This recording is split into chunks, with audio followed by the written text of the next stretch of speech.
my story. And then I'll let Keisha get up and she'll do her thing.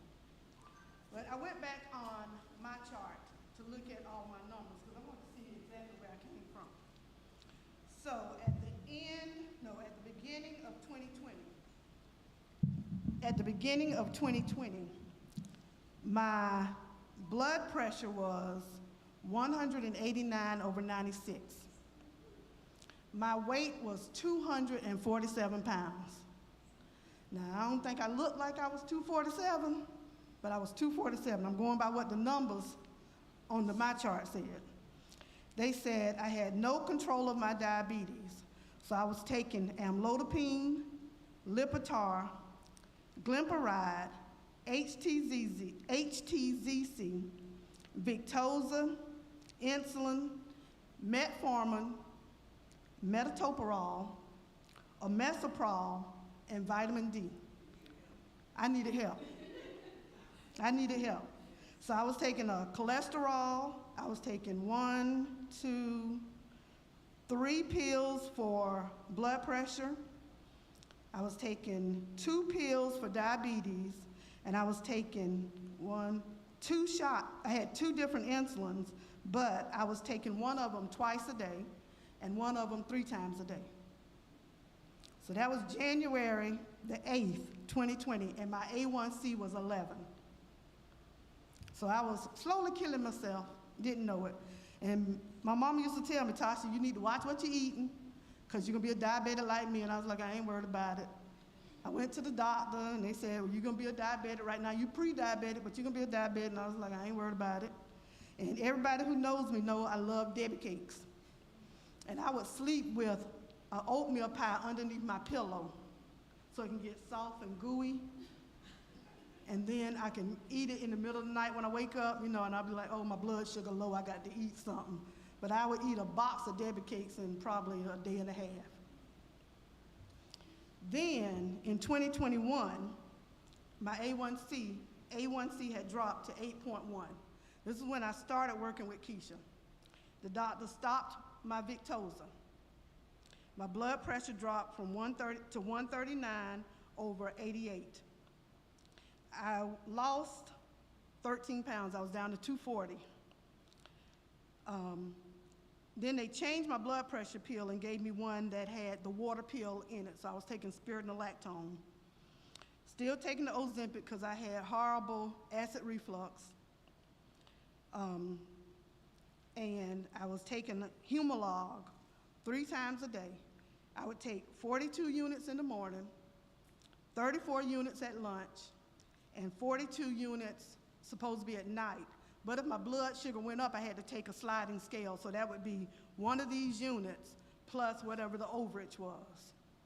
So if my blood sugar, let's say, was 257, and I'm supposed to take 42 units, that means I would take 42 units plus another 6 units. So that would be 48 units of insulin that I was taking. Also, they gave me this thing called Basquat because my sugar was so uncontrollable. If I would have passed out and went into a coma, they needed something, it's like Narcan, that you spray in your nose so that if you go in a diabetic coma, it can get you taken care of until you get to the hospital. So I don't ever carry it with me, but I have it. So in 2022, I went to the doctor again. My A1C is 6.9. I go again on the 20th. So I'm hoping it's going to be down in the 5s. 2021, I started cutting back on all my medicine because I said, you know what, I'm not taking all this medicine. And my aunt always say, Tasha, I ain't never known nobody who will not take medicine on the weekend. I never took medicine. Come Friday night, I'm not taking any medicine until Monday. Everybody know me, know that's the truth. I ain't taking no medicine on the weekends. But when I looked at and working with the keto diet, looking at my numbers, I was controlled with my diabetes. My blood pressure, I was monitoring it, it was fine. So I'm like, well, I'm taking this medicine. If my number's okay, I'm just gonna eat what she told me to eat and do what she told me to do, and that'll work.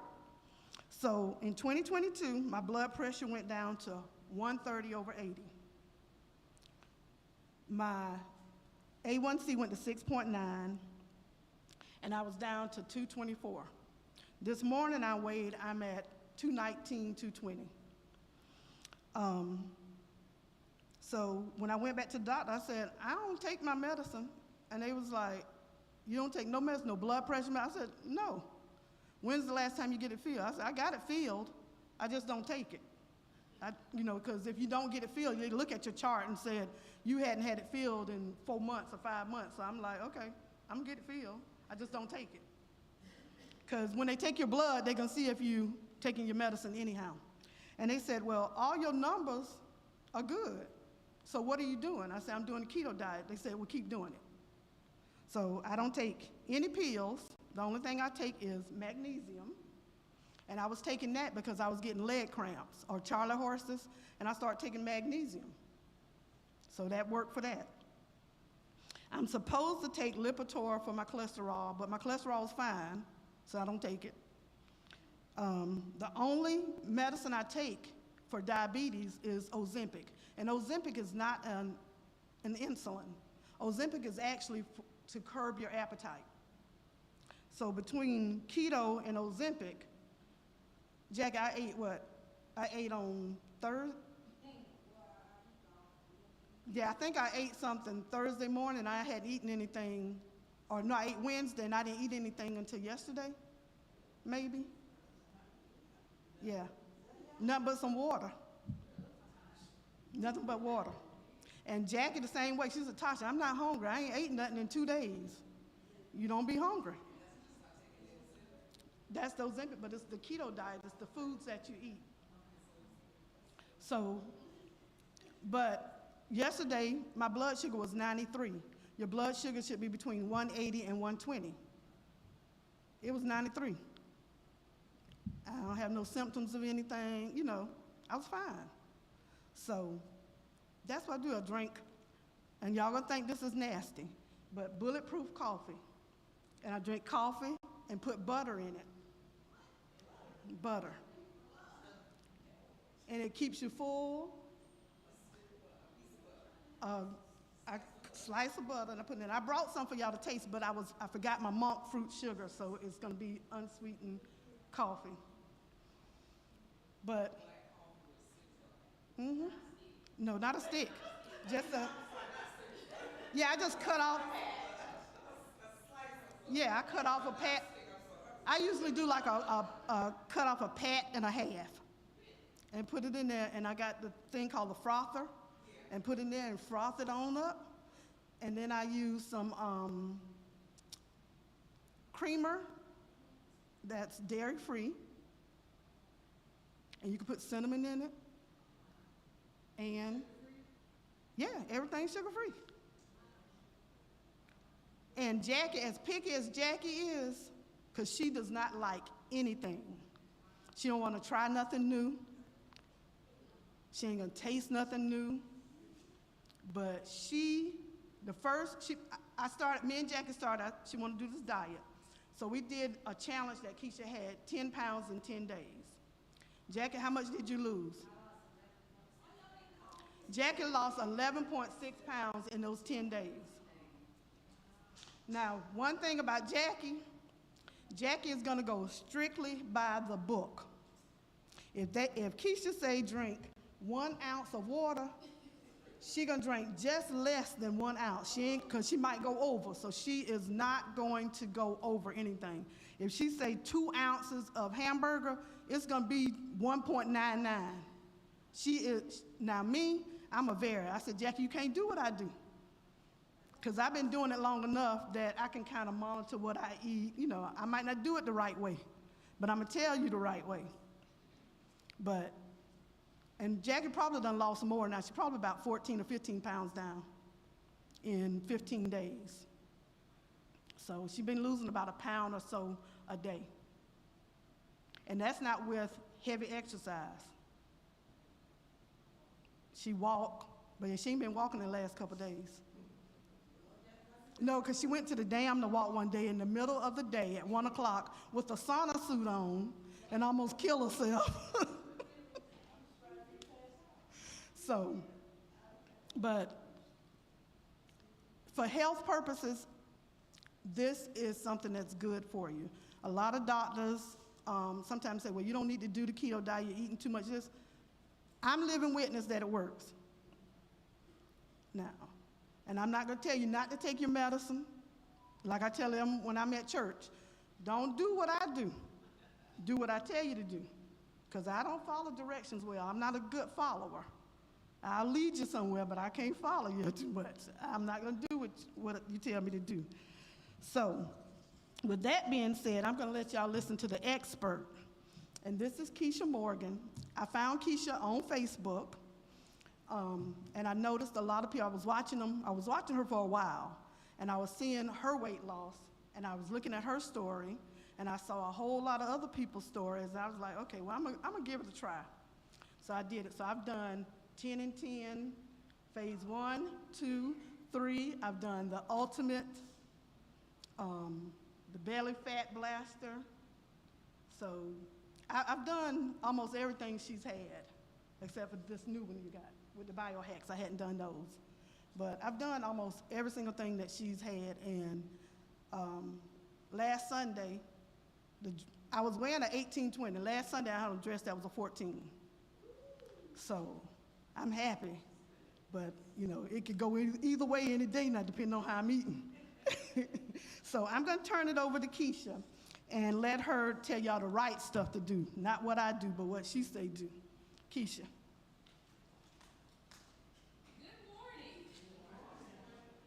Listening to, I made some notes as she was talking.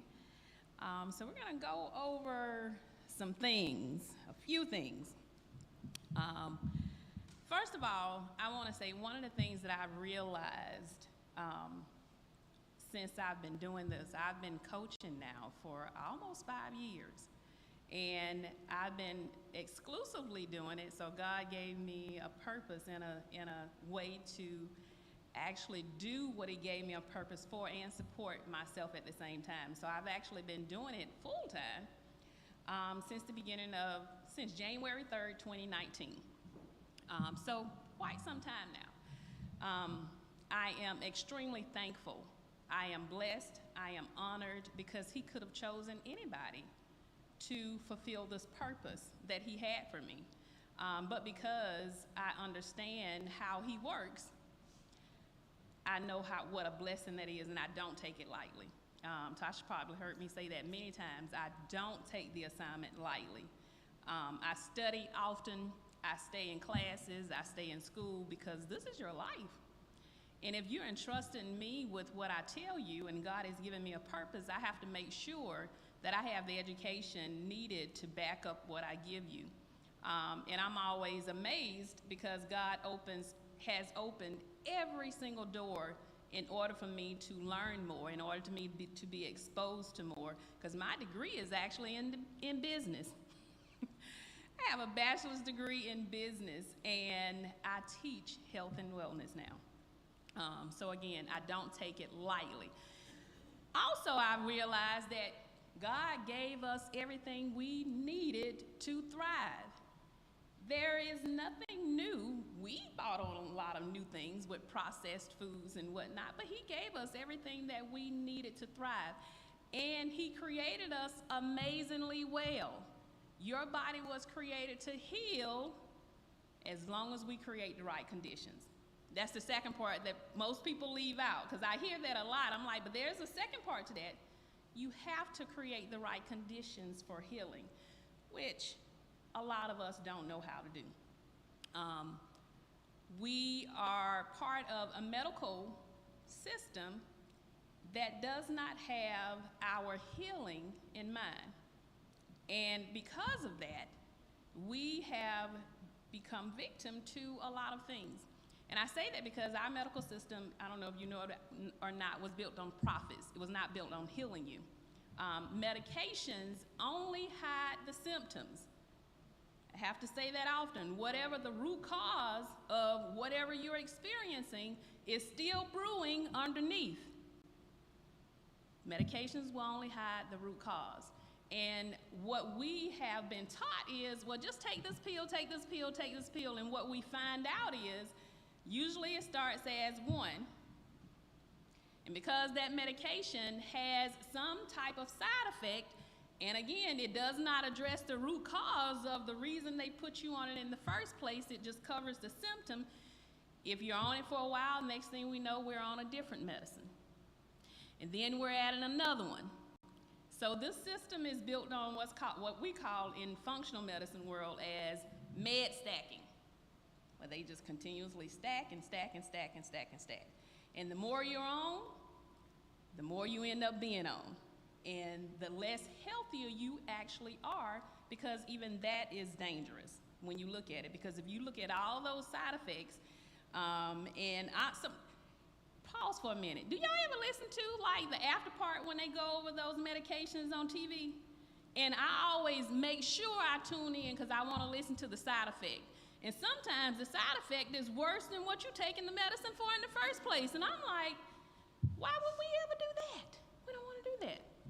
So, to put it in a nutshell, we have to be our own best advocates. The medical system is going to catch up at some point. They're saying probably in about 30 years. I don't have 30 years. I'm 50. I brag about that all the time now, y'all, because I'm 50. I'll be 80. Do I want to waste the next 30 years with my health or play gamble with it? I don't. I always look at, when I started this journey and I started actually applying scripture to my journey, I look at that scripture all the time and I often use it. He wants us to live life abundantly. That means in health and wealth. Not just in wealth, because a lot of times that's what we take it. But if you aren't healthy, and if you're struggling in your body, you're going to struggle everywhere. And you're going to, you don't even have the quality of life that it takes to spend the money that he blessed you with if you are sick in your body. So we have to make sure that we do what we need to do. And yes, we pray. Of course we pray. God will always do his part. I have to do mine. I have to do mine because faith without work is dead. So we have to do ours. And one of the comparisons I like to use when it comes to the body of Christ is we have to be accountable for what we put in, and we have to be accountable for even the trash, because he tells us that our temple should be one that honors God. And in the church, we've taken that as to be drugs, alcohol, sexual immorality. But when we look at the actual reasons for death in the United States, that trash we put in, what we call food, kills more than all of those combined. So this is a place that the enemy is running rampant in the body of Christ, and we're not paying attention, and he's just studied doing it. And we are praying for healing in our body, but would you ever pray over a tube of heroin, and tell them, we blessed it? She'll be fine now. But we do this with foods. I blessed it, knowing my blood glucose was 300, and this is a piece of cake. I prayed over, and God gonna bless us. That's the same equivalent of us praying for traveling grace and then going down the road at 120 miles per hour. We're gambling, right, with our lives, and we should not be doing that. So let's talk about these things. Sugar was the thing that I wanted to talk about today, because we don't realize how horrible the effects of sugars are. I call it demon food. I sure do. When people come with me and sugar, I don't want that demon food, because there is nothing good in sugar. Not one single thing good about it. You don't need it. It only does destructive things to your body. There is nothing good about sugar. Now, there are some things that it fools you to think are good, because sugar also releases dopamine, which is your feel-good hormone. So it makes you feel good when you take it. You know what else releases dopamine? Cocaine. So would you be okay with that feel-good one? And even when we look at the actual research studies, the lab mice preferred sugar over heroin. So it's highly addictive, highly addictive. We don't understand that. And because we are in a place and we are in a surrounding and we are in a culture where it's everywhere and everyone has the addiction, it is also one of the hardest to come off of. When we look at it, where do you go where there is no sugar except for my house? Everywhere. Everywhere. I take my family to the doctor, cardiologist, just told my family member, stay away from the sugars, this, that, and the other. We go to the checkout counter. What is sitting right there at the checkout counter? A bowl of candy. It's everywhere. And in order to teach it from an addiction standpoint, I actually took a class on how to teach addiction, recovering from addiction. And it was at a drug and alcohol class. And one of the things that it told them was, or it said to teach people, was to remove yourself from the environment. Of course, we've heard that many times. If you're an alcoholic, what do? You don't go to the bar. You don't go around people you usually drink with. You kind of need to stay away from them until then. If you're on crack cocaine, stay away from the crack house. That's what they tell you. You can't frequent those same environments that induce this addiction. Well, what about the sugar addiction? Because it's everywhere I go. Every single place I go. No matter where I visit, there is sugar. So how do you get off of it then? Because it's everywhere. It's at all your family members' houses. It's at every function. It's at every morning thing. I mean, it is literally everywhere. So what do? When I realized that it was actually an addiction, when I first started keto, I started it just to lose some weight. So I had weight loss surgery and gained it back. And then I was like, okay, I'm at my wit's end because I've tried everything else. So let me try this. It can't hurt. Started that, lost a good bit of weight first month. And then it was Easter Sunday. And I figured because I had been doing great, I was going to have me a cheat meal. It was not a reward. I was sick as a dog for days. But one of the things that was life-changing for me was my cravings had gone away. When I ate that chicken and waffles, regular waffles, not keto ones, with regular syrup, those cravings came back with a vengeance. And they came back so hard that it literally scared the daylights out of me. And I said, oh, I'm an addict. Like literally, I'm an addict. And I remember, and my hair standing up on my arms to this day because I remember it so vividly because it was so profound to me that the realization that I was actually really an addict, and I get it now. So what I had to do then was, I understand now, was I was coaching myself. Every single day I got up, after that, it was, if you did it one time, you can do it again. Don't fall victim to it. Your children are worth more. Sugar is not worth you dying for. I said that every day, and I said it several times a day if I needed to. Sugar is not worth me dying for. Sugar is not worth me dying for. And eventually the cravings went away again. Now, I also had to handle it just like an addict because I took it from that position because, hey, I realized I'm killing myself. I don't need to do that. So even when I went out places, I remember one time we were in New York, actually, and my niece asked me, Auntie, can you pass the sugar? I said, I don't touch that. And she was looking at me, because we at a restaurant, we out eating. She was like, just pass the sugar. I said, You wouldn't ask an alcoholic to pass you a bottle of liquor? Do not ask me to pass you that sugar. To bring it on up, over 5 years later, a couple of weeks ago, I was teaching keto to some people at a business. And one of the guys, just doing his own thing, decided he'd been doing good, didn't check insulin, because once you start doing low carb, you have to check your insulin before you take medication. And I'll get back to that in a minute. But he didn't, and took a fast-acting insulin.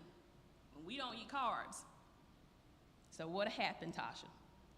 Dropped it really fast, way down, and I'm there. And I'm looking like, and I just went just to talk, so I didn't have anything. Normally what I would suggest is, or if I had things, I would have given protein, straight protein, cheese or either pepperoni or some chicken like that to increase it. But because I was at their place, didn't have anything. He ended up giving him a slice of bread. You can't imagine what that did to me. And I held the bread in my hand and I looked at it, my hand started shaking. And somebody asked, what's wrong? I say, I haven't held a slice of bread in over 5 years. And they said, are you tempted? I said, no, I don't want it. And I always have to go back to let people know that's not determination you see, that's fear. This is fear driven because I get it and I understand. And I know me because you can't move forward if you still lying to yourself. So that meant I had to be honest. I had to look in the mirror and say, hey, what are your weaknesses? That was a weakness for me. So I have to know that there's also no such thing as moderation for me. Because what happens? I spiral. And I get that. So I have to stay away from it. And I'm very adamant about it. I'm in the restaurant and I'm looking at the menu and I see something with a glaze, something with honey or something like that. Can you please ask them not to put that on mine? The waitress one time said, that's gonna be disgusting. I said, I think the honey disgusting. I just want some salt. Right, so we have to be cognizant of what you're eating because we can blame the medical institution that has taught us these incorrect things for a long time. But then at the end of the day, it's up to me to learn what's correct for me, be my own best advocate, because I can't control a lot of things, but I can control what I put in my mouth. Most of us can. So that means I become responsible for it. So when we look at the things that sugar is responsible for, that list is so long. Diabetes, insulin resistance, acid reflux, hypertension, cancer, huge one, depression, mental health issues. Let me go back. Every single disease and chronic illness goes back to sugar and inflammation. All of them. Even the things that you didn't think ever would be causing that. Hormonal issues, hot flashes, bad cycles, all of them. And when you go to the doctor, they're gonna tell you, no, this is not coming from what you're eating, your hormones off. Well, sir, how did my hormones get off? God didn't create me for them to just be off. And the other thing I realize is God never meant for us to suffer. We're suffering is self-inflicted, but again, it's because of a lot of the wrong things that we've been taught. I love, and let me say this, I used to not talk a lot of the things about what I was going through because I was like, well, what if it happens? Then I realized, no, that's a testimony. I'm 50. I have absolutely no signs of menopause, none whatsoever. I can't even tell you what a hot flash feels like or anything. Now, before I started, I was in what they told me was perimenopause, which was the before thing. All of those even went away. Allergies. We in South Carolina. Y'all know what happens early spring in South Carolina. Everything's turned yellow and we're coughing, we're sneezing and all of this stuff. Not me anymore. I sit in the backyard and get my son, and I'm laughing. I do laugh a little bit because people be talking junk about me about what I eat, but then they're suffering, and I'm good over here. Seasonal allergies went away. Nope, no more. I had a horrible fish allergy. Gone. Nope. Couldn't even be in the house when my mama cooked fish. I always had to go to my grandma's house. I cook fish for people now. We were never created to suffer. The body heals itself when we create the right conditions. Sugar and inflammation is the root cause of all diseases. Now, we can fix them. Don't let anybody tell you that your diseases can't be reversed. Majority of them can, as long as you're not at a certain place. And let me say that because my heart was broken yesterday. Usually, because I do a lot of coaching for cancer too. That's actually the main thing that my studies have been in for the past couple of years. But when you look at me, or you know what I do, most people just see me as, oh, she that diet lady, or that keto lady, or the keto coach. And of course, when you have cancer, you don't look, I'm not going over there. I'm going to do what the oncologist tells me to do. So usually they'll reach out in the beginning and I tell them, and then I never hear from them again until later. And the doctors have given me up, can you help? And I can't at that point. And yesterday it was a 10-year-old child, right? And at that point, there's nothing I can do. And somebody said, well, can't you just try? I say, so you want me to give them false hope? Your organs can only take so much. And when it gets to a certain place, yeah, we're looking for a miracle from God at that point. But there are things we can do way before then. Again, you have to be your own best advocate. Get rid of the sugar. Get rid of things that convert to sugar, because that's the other part. One of the things when I started this and I started looking at everything that we eat here in the United States, I started understanding why we were so sick. Our foods are so processed, like it makes no sense whatsoever. And our children are even raised on a whole different, totally different diet than what we were. And we eat too much. And we eat too frequently. That's not how we were created. We were created to feast and famine. Again, God gives us everything that our body needs to thrive. So He created us to be able to hunt. And you know that means every time I need to eat, because they didn't have refrigeration back then, I needed to hunt. So we would feast and famine. We would eat, wait until it was time or hunt again when we got the next hunt, and we were okay until then. Well, let's take that back even further, because I shock a lot of people with this one, because we are on this plant-based drive now. Plant-based everything. Everything should be plant-based. And I said, if that were the healthier option, I can guarantee you I would be doing it. It's not. One of the things I always look at is how I was created. Let me pay attention to my physical traits of an animal that God gave me. My eyes are on the front of my head. That means I was created to hunt. They're not sitting on the side. They're sitting on the front so I can hunt. If He never meant for me to eat meat, I never would have had canines. I would have had regular teeth that didn't need to shred meat. No, and if I only was created to eat plants, my stomach would have way more enzymes than what it does.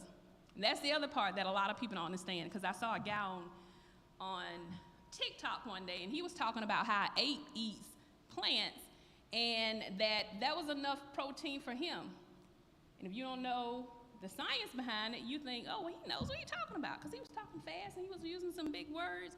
And I waited, and he never talked about how that big old ape has a lot more enzymes in his stomach than what we do, because it actually takes more enzymes to digest plants than it does for you to digest meat. Don't believe me? Have you ever looked back in the toilet and saw pieces of meat? Have you ever looked back and saw pieces of vegetables? Yeah, never saw any meat, but I saw plenty of vegetables. So, yeah, it actually takes more enzymes to digest vegetables than it does meats. So that's the part. Now, can you be vegetarian or vegan and be healthy? Yes, if you know how to do it and supplement correctly. Most people do not. They just go on with the fad of doing this and doing that, and that's what I'm gonna do.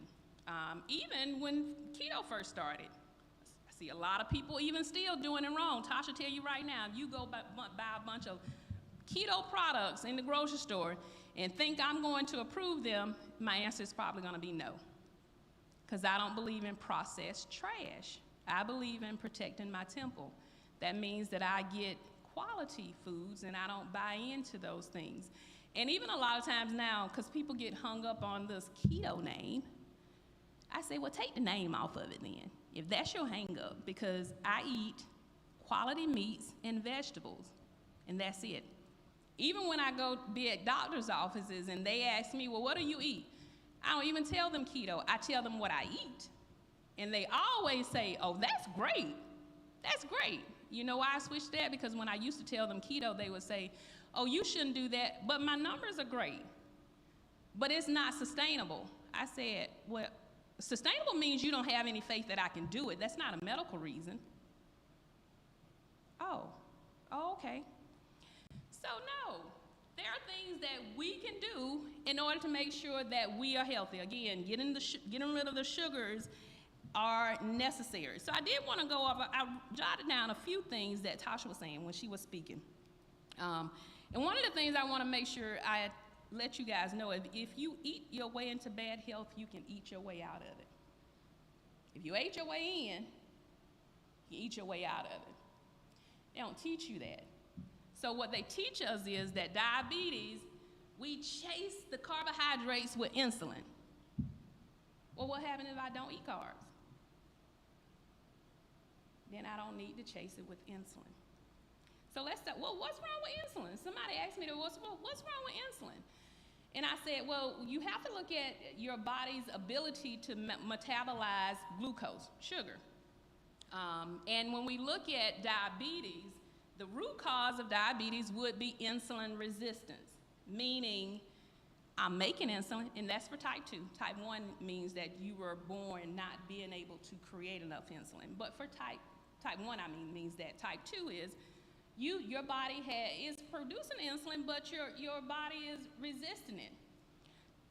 Well, how does that happen? An influx of insulin. You just been producing insulin, eating these high-carb things or these foods that makes us produce a lot of insulin, and eating too many times, because every time you eat, you produce insulin. So when that happens and your body starts to resist it because it's too much, it's saying, wait a minute, that's too much. And so insulin is a fat storage hormone. So when your body has what it needs, you know what it does to the rest of it? Stores it as fat, right? So if insulin resistance is caused by our bodies having too much insulin, what happens when we take insulin and is not the exact amount that we need for the carbohydrates we ate that day? What do you think happens?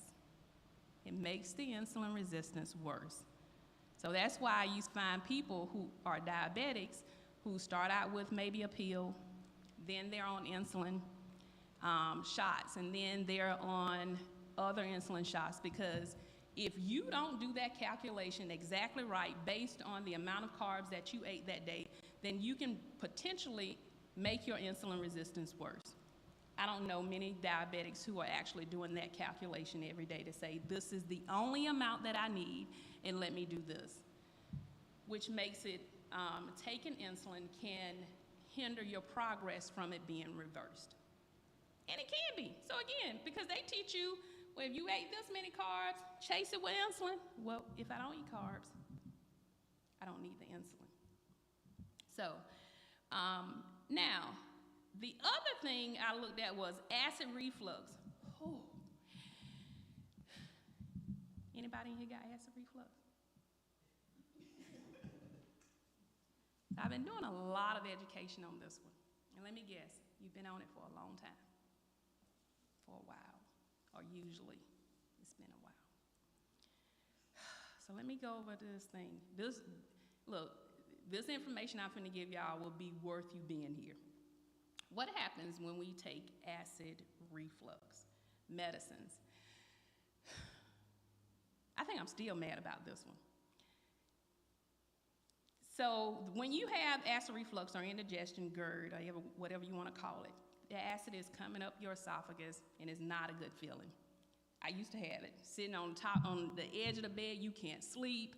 It is a horrible feeling. So of course, I think if the acid is coming up, then that means I got too much stomach acid. It's not the case. The truth is, you have to have enough stomach acid to make that sphincter flap open up and close. So if you don't have enough stomach acid, that flap doesn't close correctly. So what do they tell us to do? Take antacids to reduce the stomach acid. Well, wait a minute. So my issue is I don't have enough stomach acid to close that flap. So when I take more antacids to reduce my stomach acid even further, what does that mean? The problem continues. And it doesn't just stop there. So you start taking these medications to reduce the stomach acid because, of course, it seems like that's the issue. Well, what else happens? Because once it reduces the acid in your stomach, it also has reduced your digestive enzymes, which means now you can't digest foods properly because you don't have the enzymes in your stomach to do that. Means you aren't absorbing nutrients correctly. Now you're having other issues because everything is metabolic. If something is going on, it usually points to some type of nutrient deficiency. So when these stomach acids have been reduced, and now our digestive enzymes are reduced, now I'm at a risk for diabetes, I'm at risk for heart disease, I'm at risk for hypertension, because my body isn't absorbing the right nutrients. What else happens when the stomach acid is reduced? I'm also not creating enough bile. And we're not talking about the bowel as in a bowel movement. We're talking about the bowel that's necessary in your body to perform a lot of tasks. It is responsible for cleaning your liver, for removing toxicity things from your liver, and it's also helping to regulate your cholesterol. So now that my digestive enzymes, or start with the stomach acid, has been reduced, now it's reduced my digestive enzymes. Now I can't process foods correctly, so I'm not getting the nutrients I need, which now has risen my risk for diabetes, heart disease, cancer, hypertension, all these things. And now my cholesterol is high because it reduced my bile, and I can't regulate my cholesterol enough, and now I actually have a lot of other issues too, usually thyroid, because it's not doing the function that it needs to do in order to help clean my liver. So now my liver is toxic, so that gives me cholesterol issues, and it gives me thyroid issues, and now I'm also experiencing belly fat, and I've never had an issue with my body depositing fat in my midsection before, but I do now, and it all come because I took antacids. And y'all looking at me, well, I got to take it because I'm sitting on the side of the bed every night. There is something you can take. You might want to write it down. Or I give it to Tasha, and she can give it to y'all.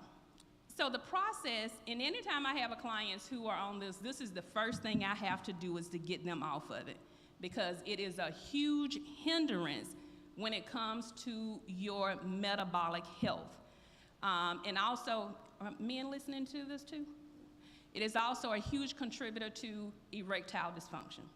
And when it comes with that, it's also a contributor to what's called vasodilation in your arteries. So it sets you up even higher for your arteries not constricting correctly, which is why your blood pressure is higher, and which is also why we have a much higher risk for heart disease. All that from, you mean all that from Pepsi and omniprozole? Yes, yes. So we have to get off of it. So this is how you get off of it. And it's a process. So the first thing you have to do is try to decrease how much you're taking, because a lot of times what I've seen in people who have been on it for years, they usually take one every day and they carry around some with them all the time, Tums and everything.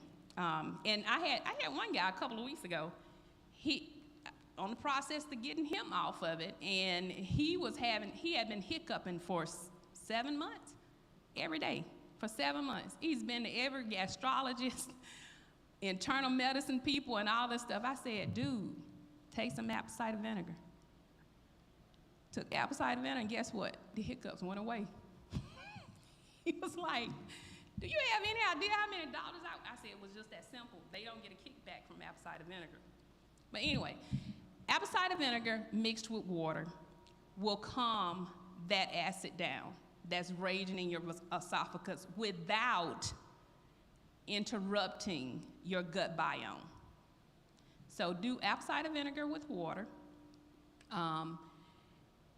And because you have to mix it, because if not, the apple cider vinegar alone is too acidic and it could damage your esophagus. So you have to mix it with water. The other thing you can do is baking soda. Mix baking soda, regular baking soda in your fridge, with some water and take that. That will help calm that down too. So that's 2 things you can do. It is a third step. Because now that your stomach acids are decreased, you have to build them back up. It is crucial for metabolic health for you to build that stomach acid back up. And in order to do that, you do a supplement called betaine hydrochloride. Betaine hydrochloride. I'll send Tasha the link because I'm an ingredient freak. So I have to look and make sure, even in supplements, that they are good and like just not fooling. So I'll send Tasha the one that I usually suggest. But it's called betaine hydrochloride. Betaine hydrochloride will actually start to increase those stomach acids again. And don't worry, it's not going to make your GERD worse. This is actually going to fix it. And so you take those. It may take 2 weeks in order for you to get to the point where you see some good decrease from it. It's probably going to take less than that, because the guy I was working with, he was one of the worst I've seen. One of the worst. And he's not popping Tums all day anymore, and that probably took about a couple of days for him to get there. Now, for the betaine hydrochloride, that you do take it a certain way, and I'll write this down when I send it to you. You have to take it while you're eating, and you'll start with 1 at the beginning of a meal, and then you're okay. But do it every time you eat. The next day, you take 2 during a meal, but take 1 at the beginning of the meal. The second one you'll take maybe near the end of the meal. And you'll start adding them each day until you get to the point that you feel a warmness in your stomach. When you feel the warmness in your stomach, you're going to stay at that dosage until you start seeing relief. And you might want to do that for a month. That's building your stomach acids back up, and you should be able to get off those antacids.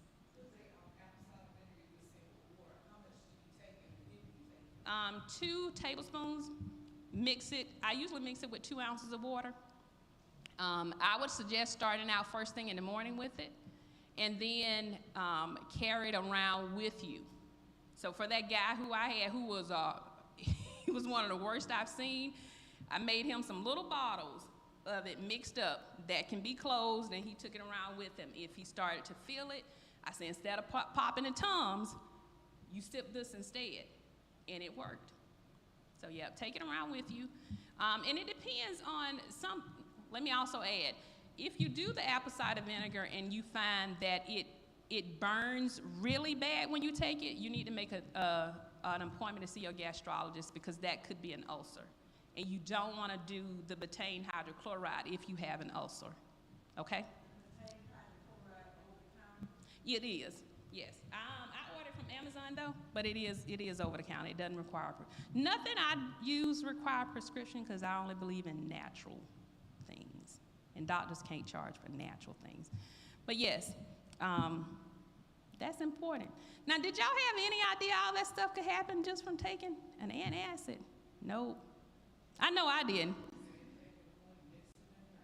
Say what now? And had no idea. No. Now, have you experienced some of the things that I've been talking about? Mm-hmm. Okay. And it's when I eat certain foods, I've noticed the difference. If I eat a lot of fried foods consistently, it's like a weight sitting in my chest. So let me explain why that is, because I had to the guy that was really bad, because he said, no, if I eat greasy foods, it aggravates it. He said, no, greasy foods give me acid reflux. And I had to educate him, said, that's not what it is. It's because it has reduced your bile.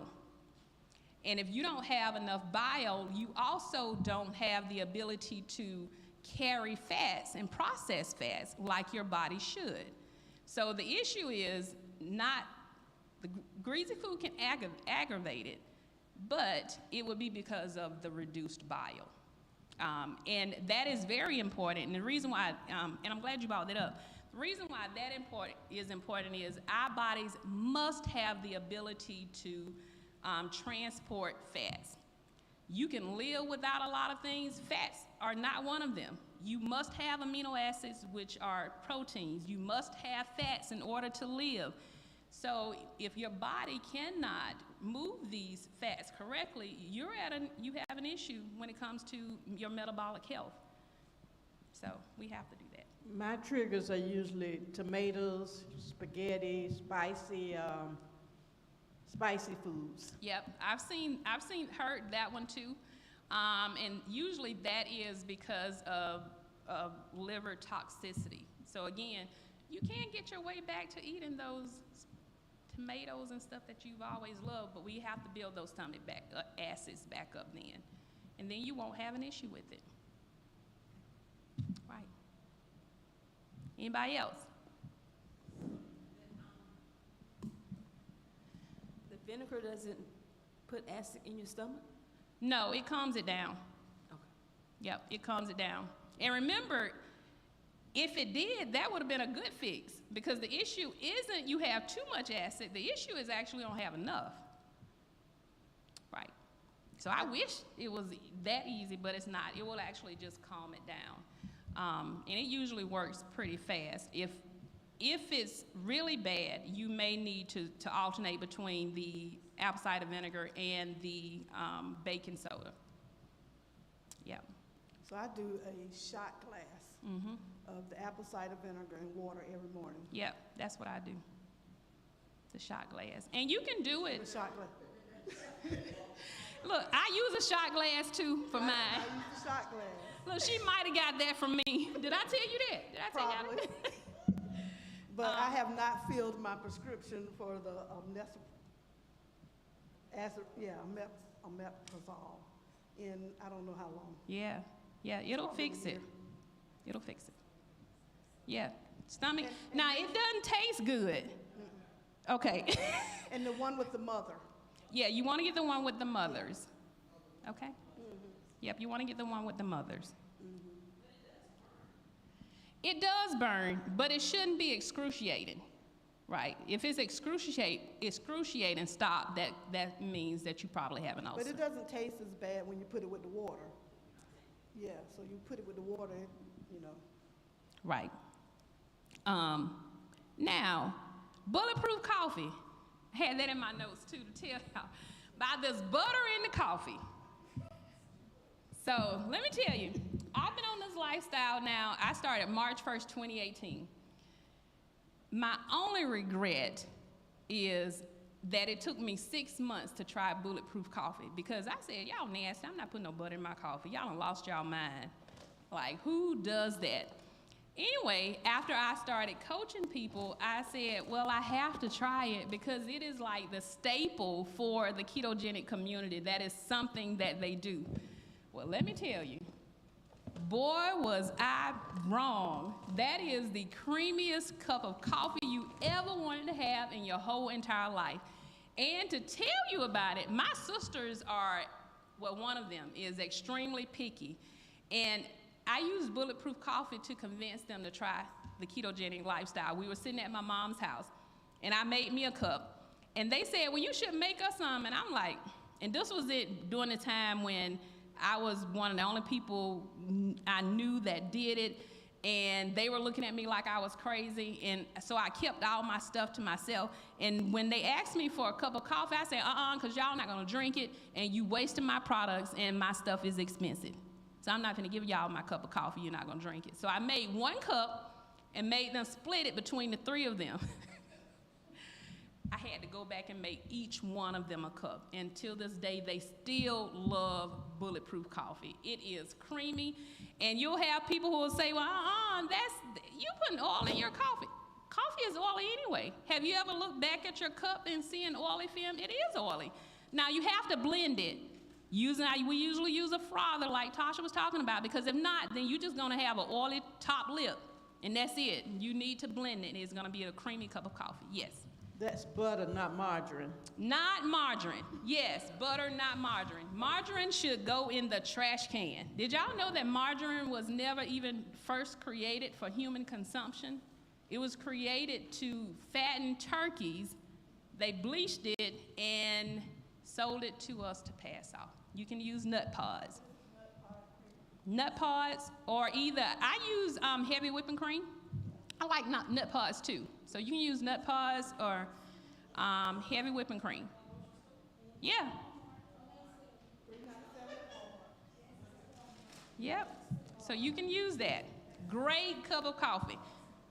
So y'all gonna tell Tasha, and again, you can use that or heavy whipping cream. Heavy whipping cream. Yep. That's sitting right beside the half and half. You can use heavy whipping cream. Kerrygold butter. So the way I teach them is, remember, and the longer I've been on it, the more I realize the quality of your food does matter. So I usually, and let me give this disclaimer. If you can only afford regular butter, then you get regular butter. That's better than margarine. But if you can afford Kerrygold or pastured butter, you definitely want to up it to the pastured, because what we realize is, especially if you are having hormonal issues, hot flashes, bad cycles, things like that, what that animal ate, you are now eating. So if you eat a chicken that is pumped full of hormones and antibiotics, you can best believe you're going to have issues when it comes to your own hormones. Now, that is something that I push, and I usually am scared to say it. We need to limit chicken and turkey. I was waiting, because I knew that's what we was going to get. I knew it. But let's just think about it. Give me a minute. Let's just think about it. What size was chicken and turkey 30 years ago versus what size chicken and turkey is now? Enough. I don't need to say anything else, do it. They pump those things full of hormones and antibiotics. And if you start wondering why our little children these days are getting cycles early or developing early, we are giving them straight hormones in their foods, and it is affecting them. That's why cancer rates are higher and all that stuff, because of these hormones. Now, do I still eat chicken? Yes, I said limited. We need to limit it. Do I buy chicken from traditional main grocery stores? No, I do not. I usually will only go, see y'all in Lexington, I can tell y'all on my side of towns, I keep some things to myself, because then I can't find it. But I normally go Old Timey Meats. I think y'all have one over here. Their chicken, when you go in, you'll notice the size. It's different. And theirs are usually they cost a lot less too than some. You can go to a local farmer, but theirs are usually about $20 a chicken. So Old Timey Meat is usually good. I also go to Fresh Market.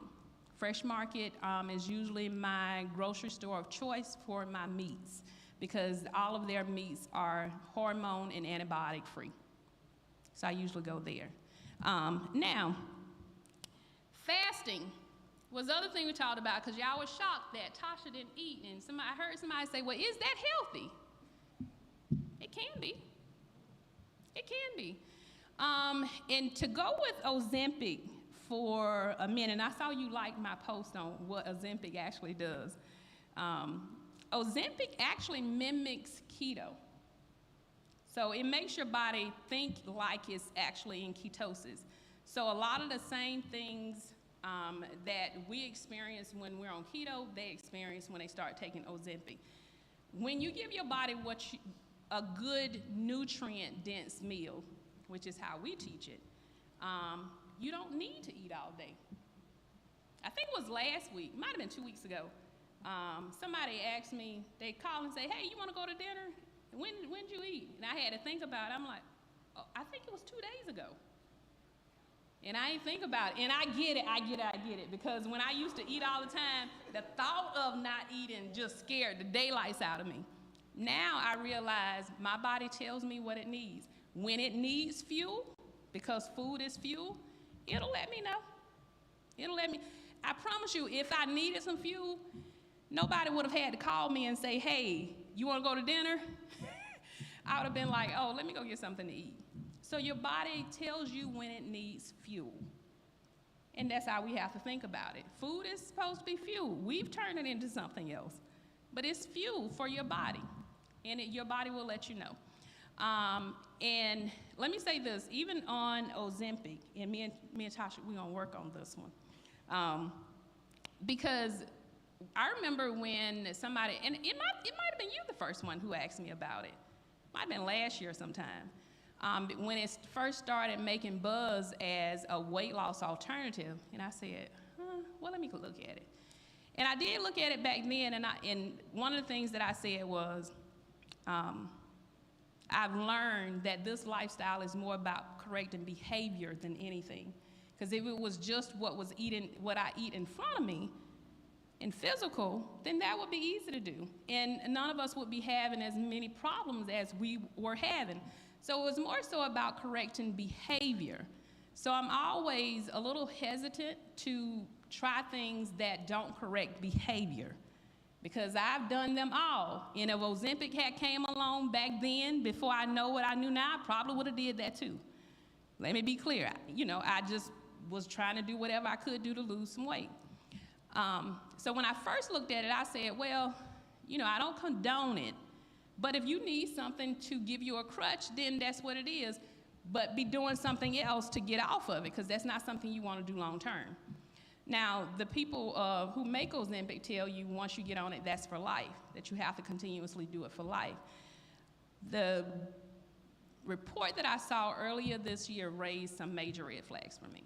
And it was, so I'm in training, like I said, now my training is more so in cancers.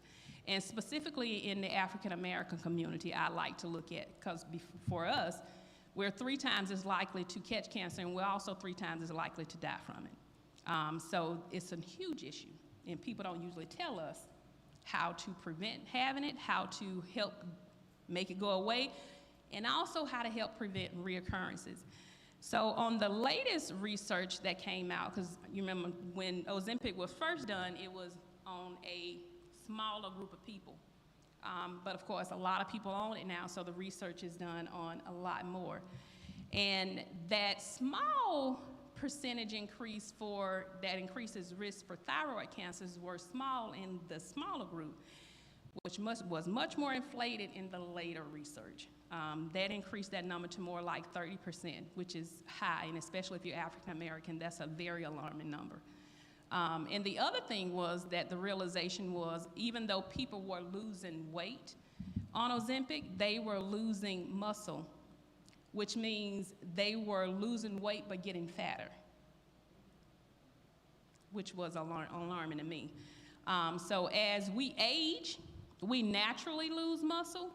So that's something we definitely don't want to do, is lose muscle, because that's going to increase your risk for a lot of diseases, especially osteoporosis and things like that, arthritis and everything. So we want to make sure. Anybody got arthritis? You want me to tell you a quick cure for that? You got bursitis?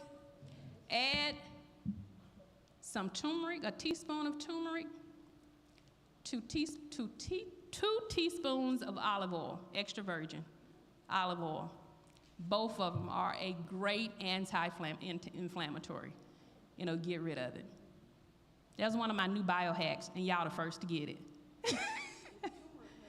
Oh yeah, I literally sprinkle turmeric on everything. Even when I cook, I sprinkle it. That is extremely good for inflammation. Because remember what I said, sugar and inflammation was the root cause of every single disease. So you want to make sure that you're getting that down. Turmeric, sprinkle it on everything, add it to some olive oil, and just take it. If you're having issues, bursitis, any type of inflammatory issue. So why don't I take anti-inflammatories? Like, well, I forgot the name of them now. What's the name? Yeah, naproxen, and what's the other one? Aleve. That's Aleve. Tylenol and, yeah, ibuprofen. Y'all don't take any meds. None. The reason why I don't take them is I also learned that anytime we as humans intervene with the way God has created us, it comes with a cost. And usually we don't understand that cost. And taking those medicines over time, it just depletes you of necessary nutrients and minerals that your body need in order to thrive. And I remember when I was taking those every day. Yep, I don't take any now. What I try to do is, because remember, God gave us everything we needed to thrive, and usually every single medicine usually has a natural component. So what I do is look at their website and look at the natural component, and I take that without the toxic stuff. So if I have pain, instead of taking aspirin, I take white willow bark. Makes the pain go away. White willow bark. Right. That's the natural pain component of aspirin, without the toxic ingredients in it. Yeah. Remember, everything I do, you can buy in a store. Or let me say this: you can either buy in a store or order from Amazon. Yeah. White willow bark. No, it's actually a liquid. And if you're in pain, you just take it. Yeah, let me get that.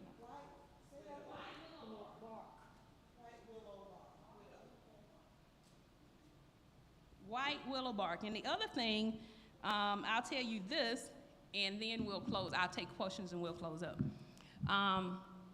Y'all getting natural medicines. That's what y'all getting today. My favorite one is oil of oregano. I love that stuff. Oil of oregano. Yes, oil of oregano. So what is so good about, Oil of oregano. And it has to be a certain one, so I'll send Tasha that link too. You know what? If you can, y'all can write your email address down. Yeah. Or you can put it on the screen.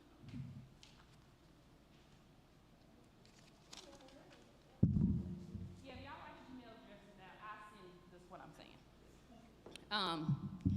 Oil of oregano is some amazing stuff. Let me tell you. Oh my goodness. So one day last year, it was probably near the end of last year. Now, I usually never get sick. Hardly ever. Me getting sick is very rare. You hear me say, I'm just sick. And I help my mom out because my mom has a lot of health issues, and she lives in Blair, an hour away. So I go and help her out a lot. And this day, she had a doctor's appointment. She had all kind of stuff to do, so I was with her all day. But I wasn't feeling good, and I felt like I had a UTI coming on. But she in Blair. If you've never been to Blair, there is nothing in Blair. So there was nothing I could do, because I believe in natural things. They have a Dollar General, and that's it. With that Dollar General, didn't carry my stuff. So by the time I got back to Columbia, which was that evening, I was doubled over in pain. I mean, some of the worst pain I've had in a long time. And my first mind said, go to the ER, go to the ER. My second mind said, girl, they're gonna give you an antibiotic, and you know you're not gonna take that. Why I won't take antibiotics. Antibiotics actually messes up your gut biome. It takes a year to recover from one round of antibiotics. So that's why I don't do antibiotics. And I'm sitting there about crying, because that's how much pain I'm in, saying, do what works. Praying and saying, natural things work. Calm down. Do what the natural things are.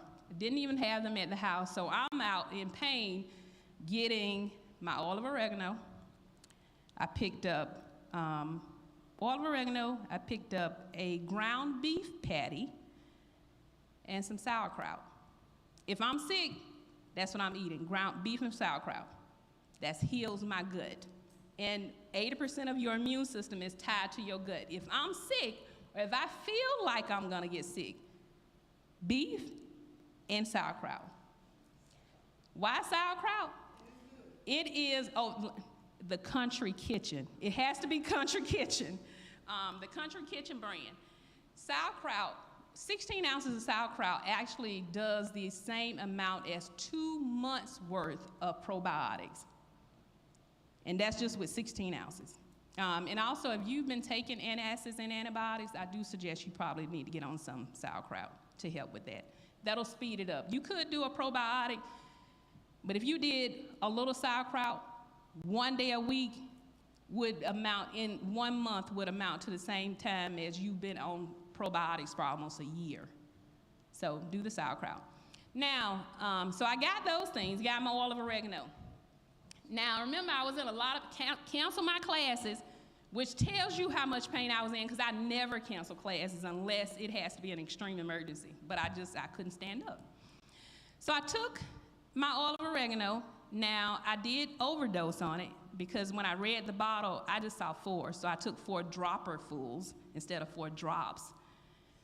And remember, by this time, I have blood in my urine, and I'm in pain. No, I still didn't go to the hospital, because I knew they were going to give me an antibiotic, and I wasn't going to take it. That was around 6 p.m. I woke up. I took 4 drops. I took the 4 dropperfuls at 6. Around 10, I took 4 drops, and I went to bed. I woke up around 2 a.m. symptom-free. None. Then I started thinking about it. You remember that client you had back in 2018? Yeah.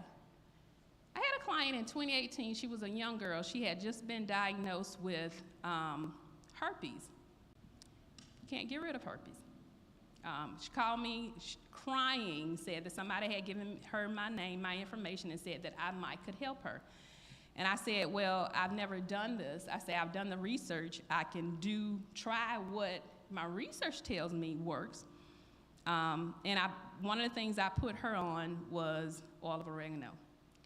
She went back to her doctor a couple of months later and begged for a retest.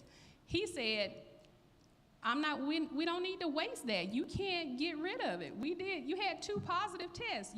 This is something you can't get rid of. She begged him, and he's like, okay then. She's tested negative ever since then.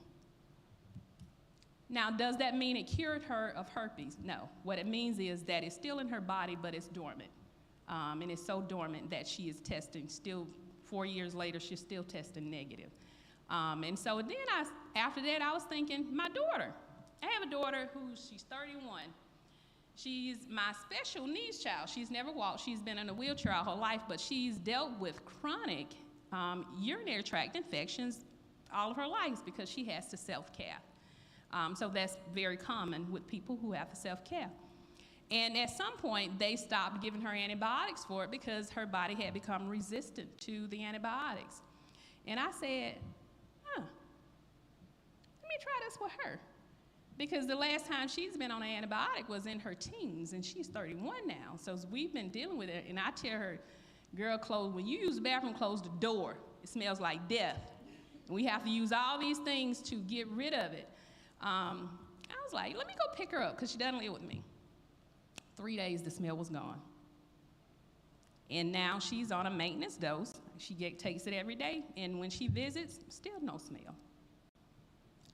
And olive oregano works for bacterial and viral things. What it does, it does not allow them to actually attach to the cells.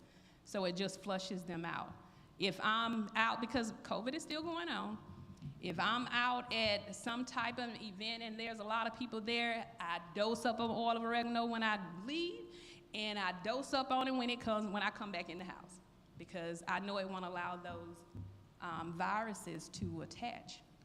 My family my friends, their kids are on maintenance doses of olive oregano every morning because they come in contact with a lot of viruses in the schools. helps their allergies, helps a lot of things. Now, let me tell you this. It is the most disgusting thing I've probably ever taken, but it's worth it. I promise it's worth it. You can take it every day. It depends on what's causing cramps. Because it does get rid of gut parasites too. So it depends on what's causing the cramps. Usually if it's menstrual cramps, usually that's hormonal and it won't help with that. You have to do a regimen. Stop eating that chicken and turkey would be number one. That would be number one. And you would be shocked at the number of people who just did that and came back and reported to me that like it made the world of difference just by changing the chicken and turkey they ate. So you're saying no chicken at all? No, I said limited. And if you do eat it, I'm sorry. What about like when you go to the grocery store, they got like the organic chicken versus regular chicken? I usually don't trust them. Neither one of them, even if it says like whole organic chicken. I don't trust them. Okay. And the reason why, I probably look at it from a different standpoint because I've had so much schooling on how this food system is just wrong. They just want to build on profit. So if you don't eat chicken and turkey, you eat hamburger meat, beef? I mainly eat beef and pork. Okay, that's Yeah. And you saw how I laughed because a lot of people are usually shocked when they know I'm a health coach and I eat beef and pork. To tell you about that, I remember when my special needs child, when the COVID first started, I said, let me move her in with me because she was having, of course, she had some health issues and hypertension was one of them. She had been on high blood pressure meds since her teens. And at that time, she was late 20s. I was like, you know what, let me move her in with me so I can take care of this because when I looked at the risk factors for COVID, that was one. So I called her doctor and said, hey, moving Kirsten in with me and trying to get her off these blood pressure meds. I coached her doctor. Her doctor said, well, you probably can do it better than I can. You just have at it and let me know the outcome. She ate pork every day. I increased her salt, and in 2 weeks, she was off all her medicines. But they always say pork gives you high blood pressure. Yes. So let's talk about that. Good thing, and then we'll wrap up for real. So remember, what we want to do is look at the root cause of something, not what aggravates it, because taking away what aggravates it doesn't correct the root cause. And usually when I have people who will come to me and say, I can't do what you're doing because you eat salt and pork and stuff, and I don't eat that, and I have high blood pressure. I say, well, you don't eat it and you still have high blood pressure? That's not the root cause, right? Because if you cut it out, you still have high blood pressure. That was never the root cause. The root cause of hypertension is two things. For a majority of the people in the United States, it's actually a potassium deficiency. Right, and they'll give you potassium even in your pills. It is nowhere near enough. It's just enough because they need to keep you on the pill. So it's just enough.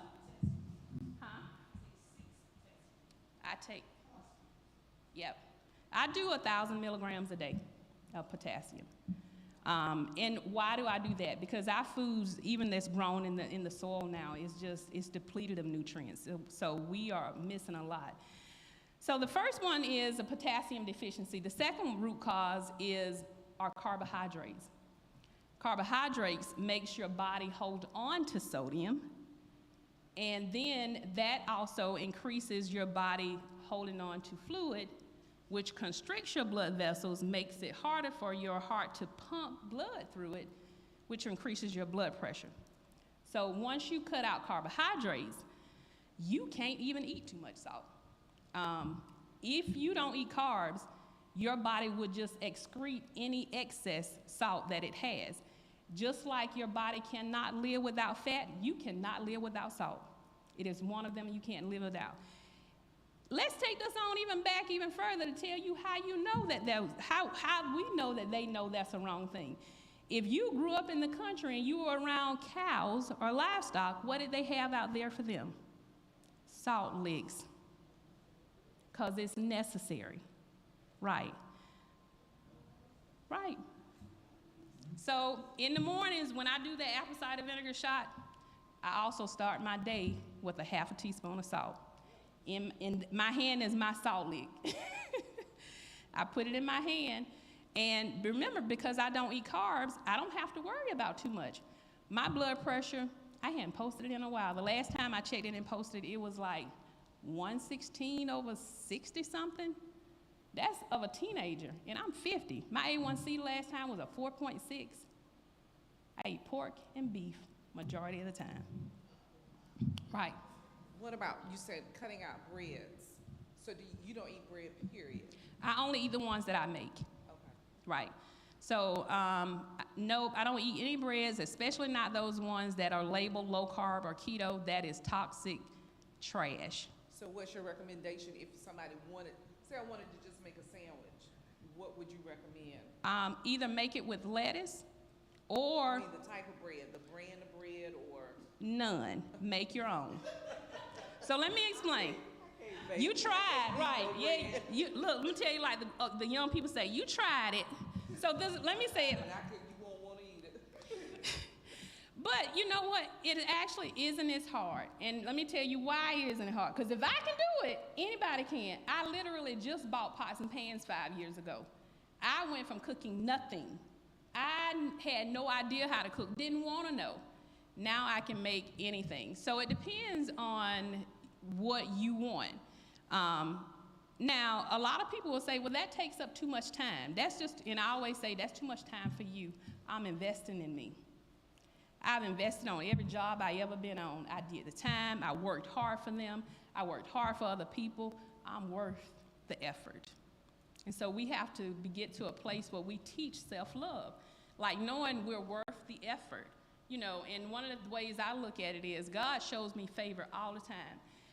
I can nicely thank him by making sure I do the things and teach the people, like, it doesn't take as much time as you want. Now, I do think there should be a process to it. So what I do is I might have a bread day once a month, meaning I'm going to go in the kitchen for 2 hours.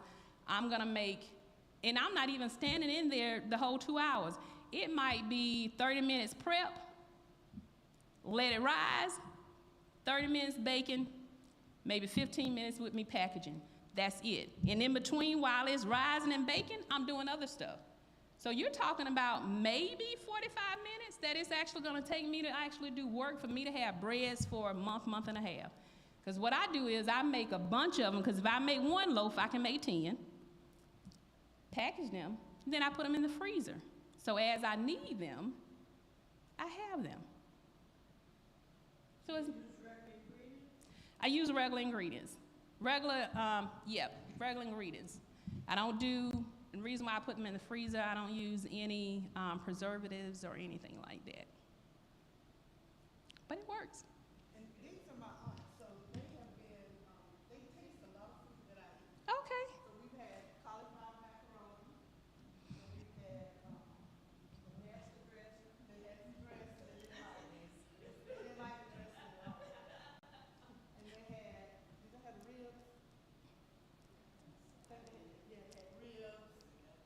And I also say this, that our taste buds can and will change.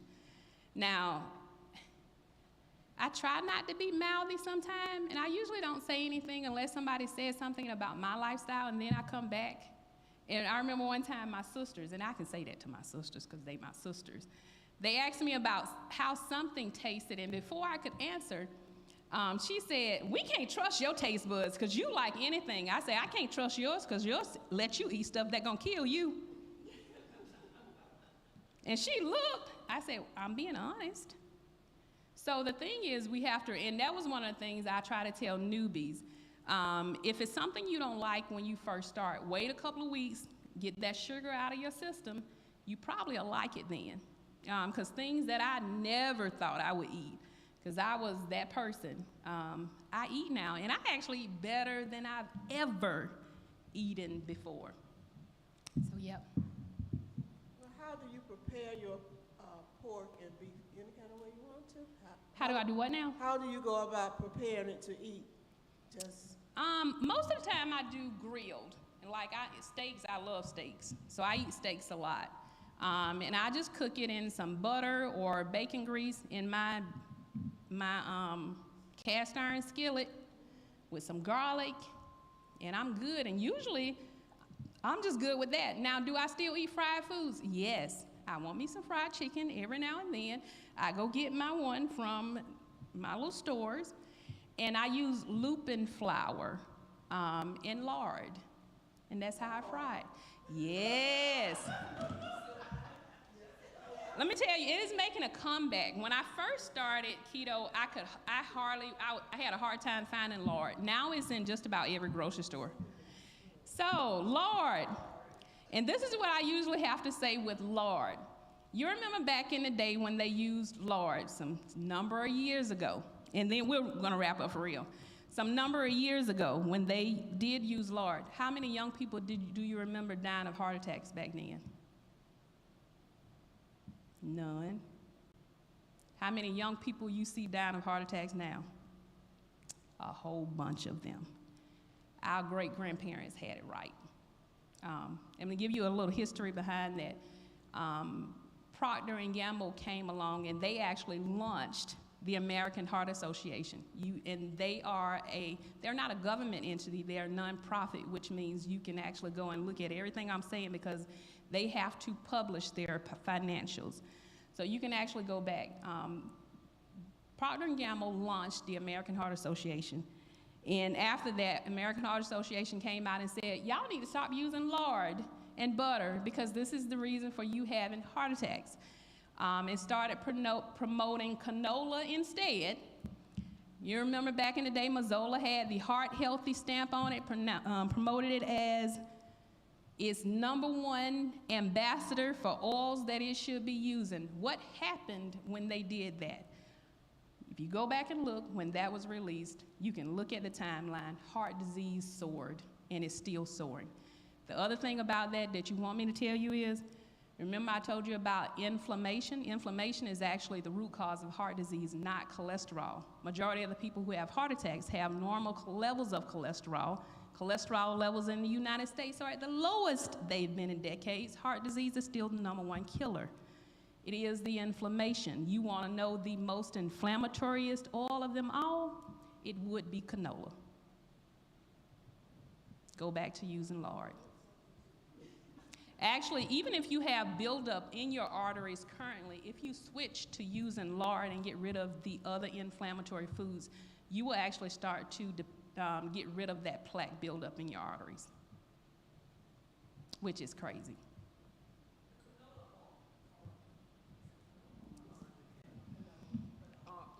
Or either the avocado oil. Is that? Avocado oil is fine. Okay. Yeah, canola goes in the trash can. No, nobody should be eating that. Yeah, canola and the vegetable oil that doesn't have any vegetables in it goes in the trash. Butter, I'm gonna say margarine in the trash, peanut oil, corn oil, all in the trash. So on Facebook, I see a lot of recipes keto, so I like to try them. But my husband always says it's got heavy whipping cream and all that cheese. You don't need all that. But I mean, I like it, so I'm gonna have to start just making me a small dish because he don't eat it. He not eat it, he think it's not healthy. He think it's not good, not healthy. That's because we've been conditioned. And it's crazy when I look at it, because when you look at it side by side, they literally convinced us that Whole Foods cheese, heavy whipping cream, things are fine, is what's causing all of these health issues. And they push eating all this processed crap as being fine. They just redid the charts a couple of, last year sometime. Frosted Mini Wheats, which has sugar, which is inflammatory also and addictive and causes insulin resistance, along with a whole grain, which still causes inflammation and insulin resistance, was the same as an egg. Right? That doesn't even make any sense. When we were just eating eggs, we didn't have these health issues. So they literally convinced us that foods we've been eating for thousands and thousands of years are causing these new diseases, and they promote eating all this toxic crap. And when we look at it side by side, we like, how did that happen? But we kind of just like ease this way. Eggs are our superfood. I eat as many eggs as I can eat. Eggs, pork, beef, bacon. I had my bacon. I had a half a pack of bacon. Yes, ma'am. I did. That was my breakfast this morning. I had a half a pack of bacon. I have a what? I have a bag of bacon. Oh my God, my head be pounding. Your head will be pounding because you haven't addressed the root causes. I don't eat the carbs, and I take my potassium. Right. It aggravates it, but it isn't the root cause. Yeah. And I love bacon.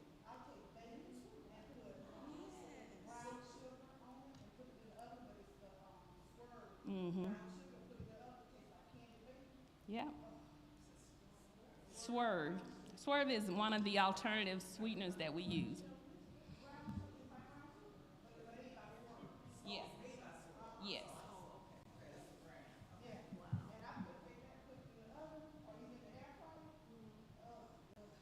Yes. And that's the key. That's the key, is learning alternatives, learning, well, hey, I can't have this, but I can have this instead. So fruits, we don't eat. No. So, yeah. So, and this is and I have to tell people, we don't focus on what we gave up. Focus on, because there's still a whole world of things we can have. And then how you feel afterwards. Like, I haven't even had an asthma attack in 5 years. That was enough for me. Asthma is an inflammatory issue. So when we get rid of the inflammation, they go away. So I haven't had an asthma, and I just knew when I had COVID last year that I was gonna have an asthma attack, and I didn't. So fruits, and let's put that in perspective, to take it back, because remember, I like to take it back to the basics on how God created us. That's how I've learned how to adjust with my eating.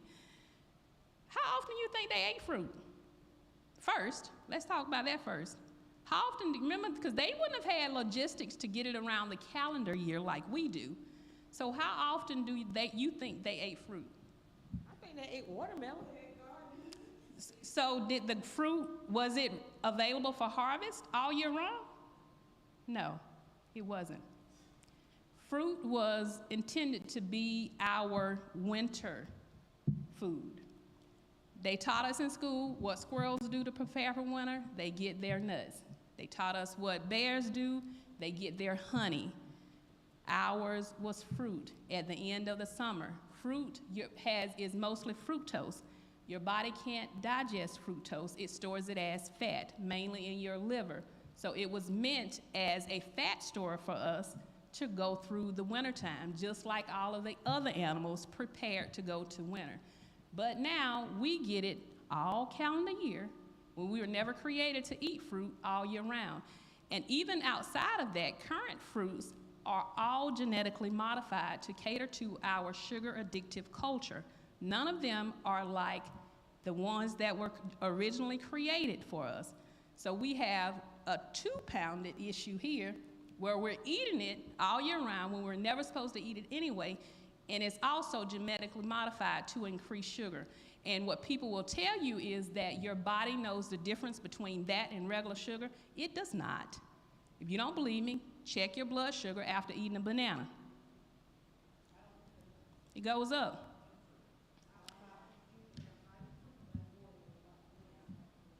Now, watermelon used to be my favorite. I can have a chunk of watermelon. And I decided, remember, I live in my truth. I'm not strong enough. So I had to give it up. Because if I had a watermelon in the refrigerator, I can guarantee you I was going to eat more than a chunk. So I don't. Is watermelon in my refrigerator now? Because I had to take fruit to a family event. And I tried to tell them they may as well take it because nobody was going to eat it at my house, and it's literally still sitting in there. I need to throw it out. And vegetables, how do you maintain that? Vegetables like lettuce and... I use non-starchy vegetables. So I focus and push more on green leafy vegetables that have more nutrient dense. And even with berries and vegetables, I push organic because the amount of pesticides that are on vegetables is crazy. Even in berries, even after you wash them, the pesticides remain, which is another issue when it comes to hormonal issues, would be pesticides, especially if they've been brought in from other countries that use what's called DEET, D-E-E-T. That's a huge risk for hormonal issues. My brother, he bought a watermelon, and he said that he was eating one that had without the seed. And someone told him, don't eat that watermelon. And I said, why? He said, because, David, just remember, you always ate watermelon with seeds in it. He said, don't eat it. He said it was doing something to that's why all these men are becoming women now, because it's doing something to them. Well, you know what, though? He's actually right. He's actually right. I'm telling you. Well, not just on that watermelon, because all of the fruits have been genetically modified. And there was a report that came out sometime last year. It was talking about the real influx with the numbers that we have with the LGBT community. And remember, everything goes back to nutrients. Everything. God gives us everything we need in order to be everything that He has us to be. And even in that, when you look at hormonal issues, that report was talking, I have to find it and pull it up again. That report was talking about how our hormonal issues is causing this to happen, because you have a lot of men who are now growing boobs and things. Women they're not balanced. So for women, we have to have enough estrogen and a certain amount of testosterone in order for us to be soft, in order for us to be nurturing and all this stuff. But because our hormones are so off, and because we feed our kids crap and chicken and all this stuff, and especially from McDonald's and all these bad things, these hormonal issues were for us, they didn't start until later in life. They're starting with our kids in the womb. You do see a lot of young guys with, oh my God. Right. And even with that, and when you think about that, the young guys, the girls, now we didn't used to see young girls with large midsections. That's not the case anymore. If you look at high school kids now, there's a huge issue with that. And that is a sign of insulin resistance and hormonal issues, even at that early age. Again, we didn't get exposed to a lot of this stuff until we were older. For our kids, they're being exposed in the womb, because whatever toxins you have or in what you eat cross over to your baby in utero. And there was one report that came out last year that, they tested a whole bunch of babies, and on average, they were born with over 200 toxic things in their system. Just by the mother using lotion, the toothpaste she uses, the deodorant she uses. But I know that takes it in a whole different story. Yeah. I want to go back to the honey. Honey. Yeah, because I use honey a lot in teas as a sugar substitute. Yeah. Honey was fine for our grandparents because they were at a different place when it came to metabolic health than what we are. Every generation is less healthier than the generation before it. And one of the ways you can tell if you can have honey is your ability to metabolize sugars. If your fasting blood glucose is over 100 or more, you should not be doing honey. Right? You should not be doing honey. Now, mine is normally, if I'm not doing anything, if I'm not fasting or anything, mine is normally around 80, which means I probably could do honey, but the thought of it scares me because I understand with that insulin spike comes hunger, comes cravings and all that stuff, so I just leave it where it is. And do I need it? No, because most people use honey as an immune system booster. My allergies and everything, I don't have those issues, so there are other ways to get to that end result, which is what you're looking for, without coming with the side effects for it if your body isn't able to metabolize it correctly. Monk fruit. Yes, love monk fruit. That is my favorite. I love monk fruit. And let me stress, either Splenda monk fruit or Lakanto monk fruit. There is one monk fruit in the raw. I don't know what they did to that one. I don't like the way it tastes. It's a sweetener substitute and it's natural. It's called monk fruit. It's with other sweeteners, other sugars, but it's monk fruit.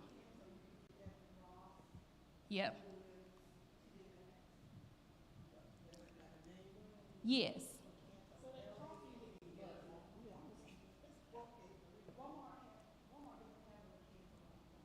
They do. They have the small bag.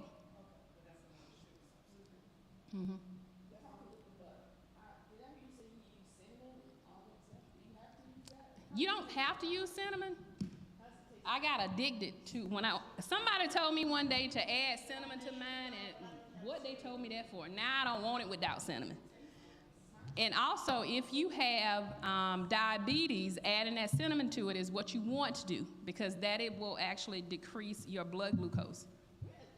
You said add sugar? Add cinnamon. Yep, add cinnamon and some monk fruit to it. That will help with your, yeah, because even sometimes sometimes I just want, like I got a dress I want to get in, you know how we are. I might do ground beef and add cinnamon to that. Regular cinnamon. We don't eat anything with sugar in it. No, I don't use anything with sugar in it at all. Or sugar or anything that converts to sugar, I wouldn't use.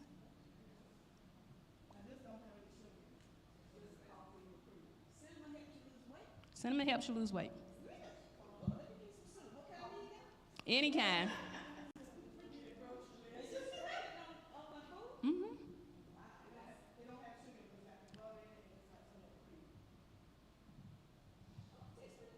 Yeah. Yeah, and imagine if when she add monk fruit to it. Because monk fruit is the equivalent of sugar. It tastes like sugar, no aftertaste. So we love monk fruit.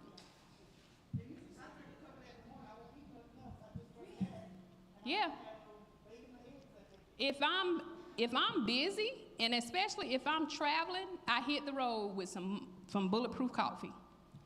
I'm gonna stay awake. It's gonna give me energy, and I can go drive forever without, not forever, but y'all know what I mean. Without what? Bulletproof. Once you add butter to it, that's bulletproof in it. Right. Well, the bulletproof brand, that's the one I prefer, but that's another conversation because all of our coffee in the United States has mold in it. Yes.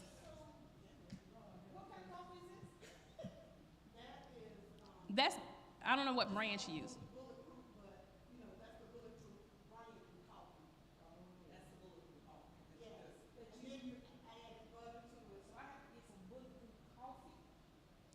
Well, there's two different things. So bulletproof coffee has been out for a while. Putting butter in it bulletproofs it. But there is also a coffee company named Bulletproof. Right. So my question is, can I just go out and buy some? Technically, you can go out and get any coffee and make it bulletproof. Right. I choose the Bulletproof brand because those others have mold in them. Really? Yes. What about tea? Tea is fine, and you can also bulletproof tea. You can bulletproof hot chocolate. Bulletproof hot chocolate tastes like a liquid brownie. I had to stop because I had got addicted to it. So bulletproof is just butter. Yes. Yeah, that's what it's called. Any other questions? And we're gonna wrap up. And you can change it, because like sometimes I might, add a little different flavors to it. I love my bulletproof coffee. And even like sometimes, because I really promote nutrition, and not eating enough is an issue. Because we have to because if I'm not fasting, I have to make sure if I'm eating, I'm eating enough. And if I'm really busy, that can be hard to do because I'm not hungry. I'm never hungry. So my fix would be some bulletproof coffee, which has fats in it because I've added the butter to it. I might add a little other oil to it, and I'll usually add some protein, collagen protein to it. So for me, that's a meal replacement. I got my fat and my proteins in, and I'm just gonna drink some delicious coffee. Any other questions? Well, I'm gonna email you guys this stuff. And if y'all got any questions, let me know via email and I'll respond. And Tasha, y'all had signed up for the round two? Yep, we're on round 2. I'm not doing a round 2. I'm doing a whole shrink your waist program, so I'll transfer y'all over to that one, which is better. You're gonna like that better. I redid it too. And it includes belly fat biohacks. Yep. Well, in case y'all want to know what like snacks and stuff, snacks to eat.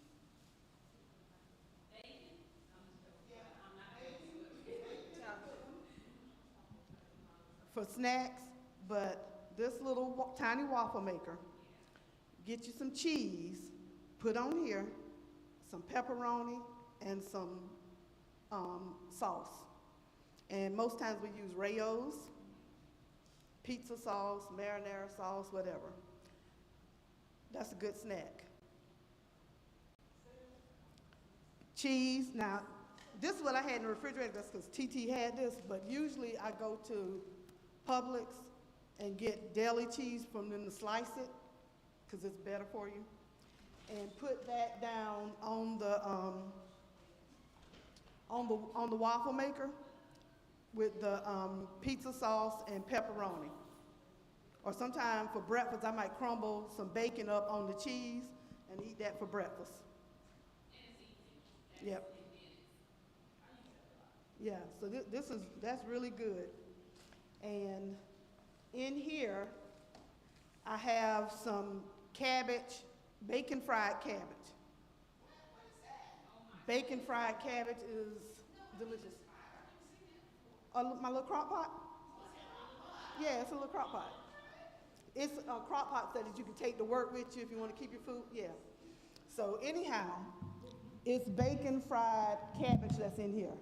And the only thing I used in it was, a cast iron skillet, cooked my bacon. Then I put the cabbage in there. And I used onion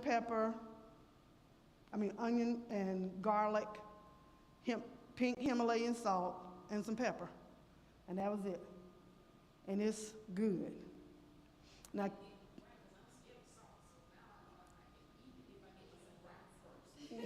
and Keisha talked about sauerkraut. It's a recipe, it's called Cleveland's Kitchen, that they sell at Target. That's the brand of the sauerkraut. And you brown you some ground beef in a pan, and then put your little sauerkraut in there. It is good. Good, and it is the ultimate thing you can do for cleaning up gut health. That meal right there. So, Cleveland's Kitchen. So it's gonna take some getting used to, but everything is doable. And like you see, the coffee wasn't bad. Yeah. Yeah, and I said I didn't have any sugar in it. So in the morning, my morning ritual is we get up, I have a shot glass of apple cider vinegar with some water. I drink a supplement.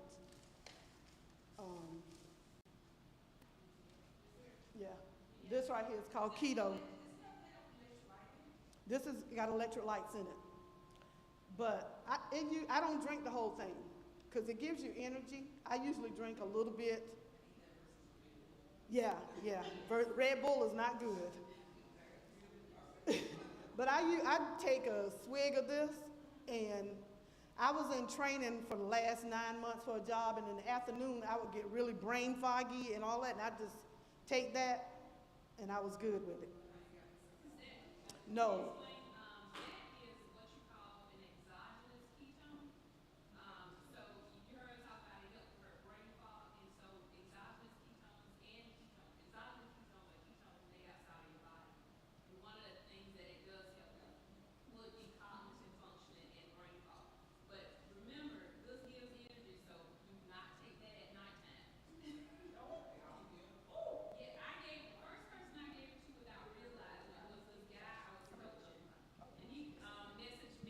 late at nighttime, and he was having some electrolyte issues. And I suggested he take a bottle of those, and it was around 10 o'clock at night. He said he went to bed at 8 a.m. So, after Keisha started posting that, it's very hard to find now. So I got it from CVS. You can get it from some Walgreens. Is where I get it from. So I take the apple cider vinegar shot with the water, and I take that, and I either drink coffee or either I do bacon and eggs. It might be a boiled egg, it might be a scrambled egg, it might be a fried egg with the bacon on the inside of it, or some cheese, you know, or one of those chaffle things off of my little waffle. I either use the Kerrygold butter or I use bacon grease. I'll fry my bacon, or either I put it in my air fryer and pour the grease from the air fryer into the pan and scramble my egg. Mm-hmm.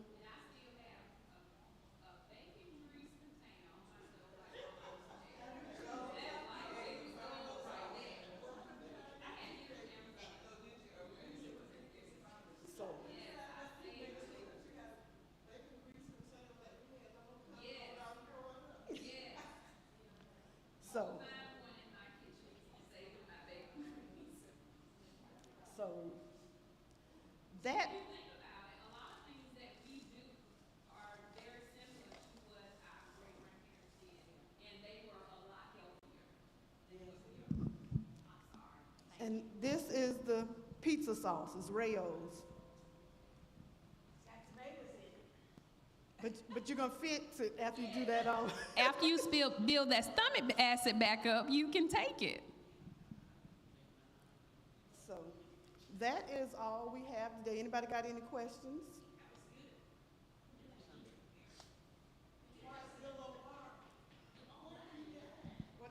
I'll send, when I email you guys, I'll send a link for that white willow bark. The olive oregano too. Listen, I don't ever give out of olive oregano. Some things I can do without, that is not one of them. So you say you recommend taking potassium and magnesium, Yes. 1,000 milligrams, or what's the dosage? Depends on what you have going on. Now, I take 1,000 of each, but the reason why I take 1,000 of each, if you have hypertension or diabetes, I suggest 1,000 of each for both. If you don't have any issues, you can do 500 of each, right, daily. Now, the reason why I do 1,000 of each is because, remember, I had weight loss surgery in which they cut out 80% of my stomach. What I didn't understand back then, and I probably wouldn't have cared anyway, that because of that, I don't absorb nutrients good. And because I'm big on health and making sure I have all my nutrients, I have to supplement.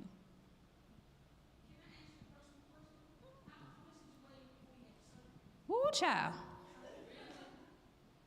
Let me find it. You got a before and after me on there somewhere? I know you can look and find it. So you are on Facebook? Yeah, and I'll send how you can contact me when I email this out.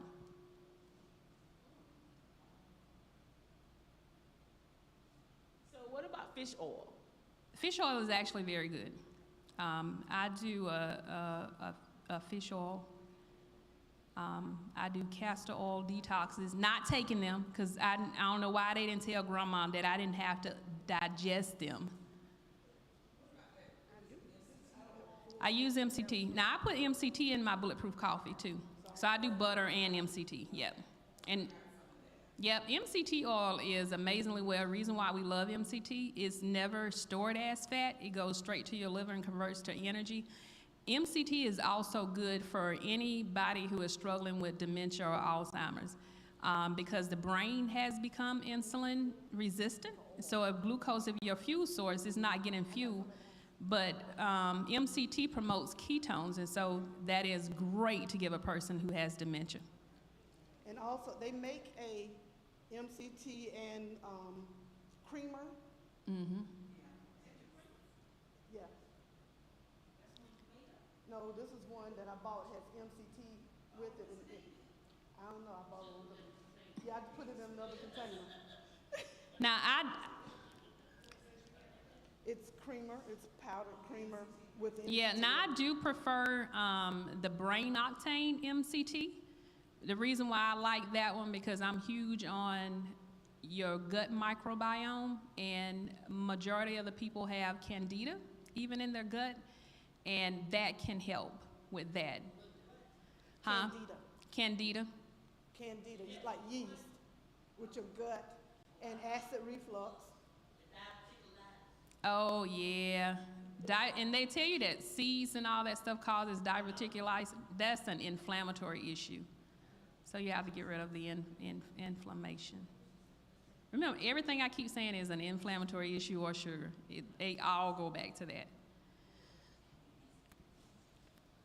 Okay, any other questions y'all got? Y'all can taste this cabbage, and I got some, it's called cheesecake fluff. It's only cream cheese, swerve powdered sugar, and what else I put in there? Cream cheese, swerve powdered sugar, and one other thing. Oh, heavy whipping cream. Heavy whipping cream, that's right. Heavy whipping cream.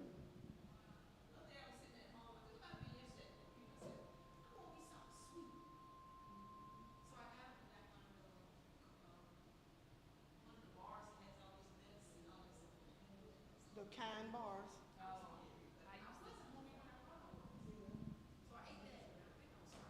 Well, I hadn't eaten anything since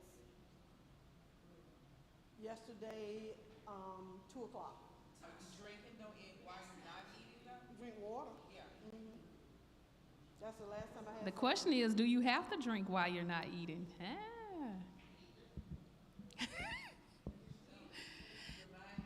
Right, right. And a lot of times if I am hungry, like if I wake up in the middle of the night and I'm hungry, I get up and drink some water. Yeah. But I There's, haven't eaten anything since when I went and got a piece of fried chicken yesterday. Chester's fried chicken. That's the last time I had something to eat. I say there's a thing called dry fasting, but you have to prep your body for dry fasting. Yeah, I didn't last on that.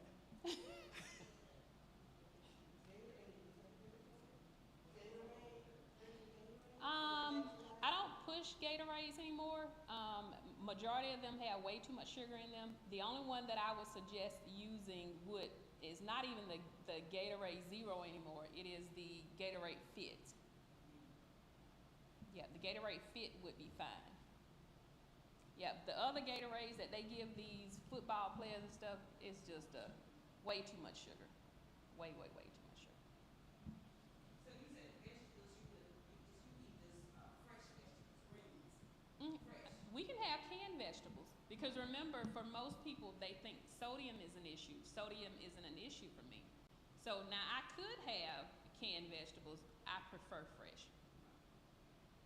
Yeah, I prefer fresh and organic. Yeah, that's what I said last. I said I prefer fresh organic vegetables. Yeah. Yeah. Anything else?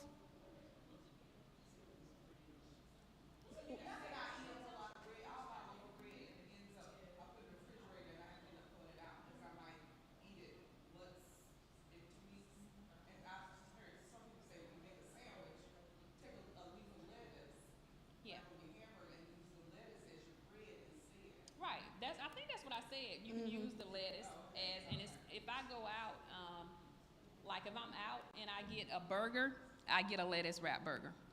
So instead of the bun, I use lettuce. And they're good. Yes. Yeah. I think they taste better because the bread soaks up like the juices. Without the bread, you get all of it. Lord have mercy. And you can go to Marco's Pizza, and they do pizza in a bowl, so you don't get a crust. Right. Marco's Pizza will do pizza in a bowl. You just get the sauce and the meat. Just ask for light sauce, and you're good. I do that sometimes. And the thing is, a lot of people think that we still don't go out or don't do events and things. Like, no, I still go out to eat. I still go out with my friends. I've learned how to order. When I go to eat, Jackie, what I order? What's my meat? pork chop. I had that the other day. Where was I? Most times I get grilled. Yeah, I was in Outback the other day, and that's what I got. They're grilled pork chops with Brussels sprouts, and I told them not to put the glaze on it, just to give me salt. Yep. And don't be scared, to ask. I'm paying for it, so I need the way I can eat it. Like Outback will make your wings non-breaded, so just don't be scared to ask. They do. I've had theirs. And that's actually what I get there. I get their grilled pork chop and their collards and the green beans. Oh, I don't have the candy yams. Yeah, I don't have the candy yams. Sweet potato. So let me tell you the story with sweet potatoes. You can have a piece of a sweet potato once you've been on it for probably about 4 or 5 months. Because I was such a bad addict, and remember, I started responding, even if something represented a trigger for me, I had to stay away. So I haven't had a sweet potato since. Now, the way I do my programs now, I let them have a piece of a sweet potato every 8 weeks. And even then, I was in the grocery store, got ready to get the sweet potato, and it terrified me, and I left it there. Yeah. Because remember, I'm fear-driven, so going back there, and did you show them my before picture? That scares me. That's enough. Yeah, I can't go back there. And then the other thing is, I value health. And for me, nothing tastes as good as being healthy feels. Yeah. And I haven't had it in 5 years, so I don't even remember what it tastes like. That was true years ago. We are just not metabolically the same people anymore. We don't process carbohydrates the same way our great-grandparents did. And also, when you add the amount of toxins that we deal with these days, we don't process foods the way we used to.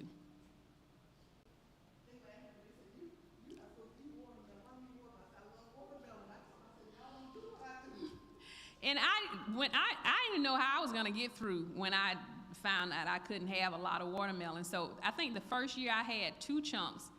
And when I fixed it on a platter last week, and I was sitting there trying to remember what watermelon tastes like, and I can't even tell you. So the thing, again, the human palate can and will be changed. And the things you think you'll miss, you actually won't. Because I used to buy the watermelon and eat the whole thing. That was me. So I knew that's not something I would have had discipline with. Yep, I used to add salt to it. Let it get real cold. Yep, that's good too. Yeah, that's the same as the other thing that she showed you. The exogenous, yeah.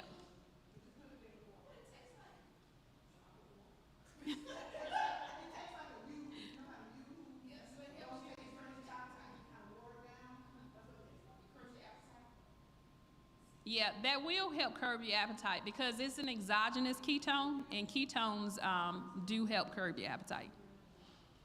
So that's something I usually suggest, like for beginners, just to help until you can get acclimated. Now I keep them, I don't take them every day, but I keep them if I'm traveling or if I know I'm gonna be gone a long time or whatever, I'll take some then, just so I'm okay. See, it's a whole new world, isn't it? It is. And it is a process because then we have to unlearn everything that we've been taught in order to pick up this new way of root cause thinking, is what we do. But it's worth your life. It is. It's worth your life. And like Mountain Dews, Yeah. Mountain Dews, the worst soda you can drink. Yeah, that is true. Mountain Dew. Mountain Dew, Fanta Orange. Fanta Orange and Mountain Dews are 2 of the worst drinks you can drink. Mm-hmm.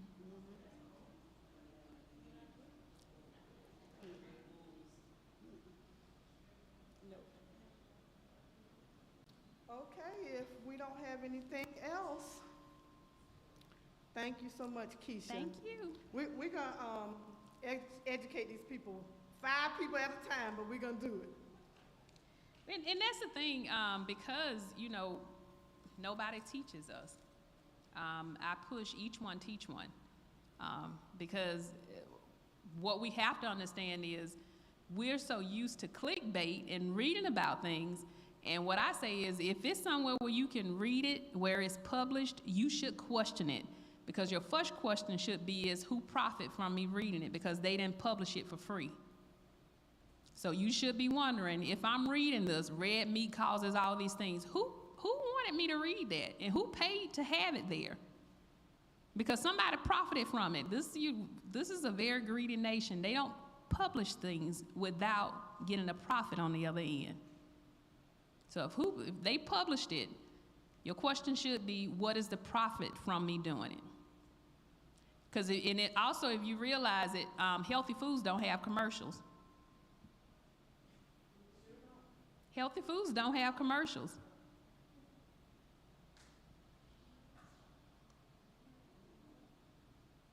Okay, well, we really appreciate you coming out, Keisha. Thank you so much. I think you have shocked them. Now they're looking at everything they're gonna eat. Huh? You're not even gonna do any of this stuff that you need to do, so it don't matter. So maybe everybody can join in and try to do a little bit of something different. You know, just a start. Because the coffee was good. I did that. I started that 10 and 10 program, and it's crazy because I push it for weight loss. In 5 days in, you see everybody talking about how much better they feel in 5 days. Like, wait a minute, my hot flashes went away. Yes, I wrote it back. But you did. If I had pushed it that way, you never would have gotten it. But if I pushed weight loss, and we buy into that easily, because we think hot flashes is normal, are normal, and they aren't. I thought mine was going away. I thought mine was going away, but it seems like it's coming back at night. That's not normal. They told us that was normal. That's not. Yeah, well, when Jackie first started, I didn't think she was gonna make it that first day. The first day, first 2 days, and by that 3rd day, I thought she was done. But after she got into it, and she saw the weight loss that she was having, she was. And how did you feel? Well, I felt whole like that. Them first 3 days, man, it was a new workout for me. I really did. I was just there. The first 3 days is your body actually detoxing all that sugar out of your system. That's what I kept telling her. I said, Jackie, you detoxing the sugar. And she was like, I can't eat another hamburger with this butter. I can't eat this hamburger and butter. Yeah, detoxing the sugar, you have to just keep it in mind, like, it's temporary, it's getting rid of all that nastiness, Yeah. and you're better on the other end. And then the energy comes. Oh my goodness, talking about energy. See, then she had the problem where she didn't have any energy. Them first 3-4 days, she didn't have any energy. She was just, I can't hardly make it. Because you know, sugar is giving you the energy. Well, I'll tell you why. The reason why you don't have any energy is because if glucose is your fuel source, once you are not feeding your body glucose, once it uses what it has stored up, you don't have an energy source until it realizes, oh, I can use these ketones over here. And that's a fuel source. So it doesn't realize that. It takes a little bit of time for it to realize that or remember that fuel source. Because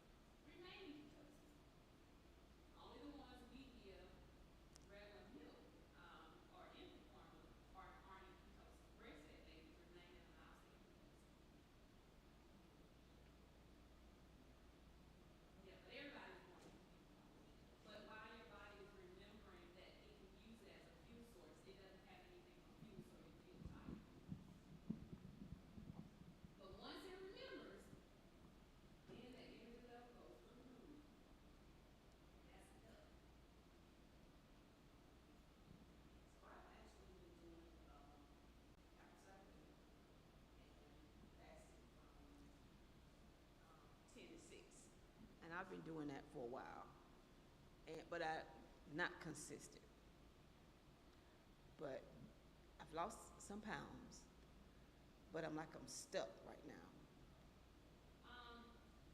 I don't push 16.8 anymore.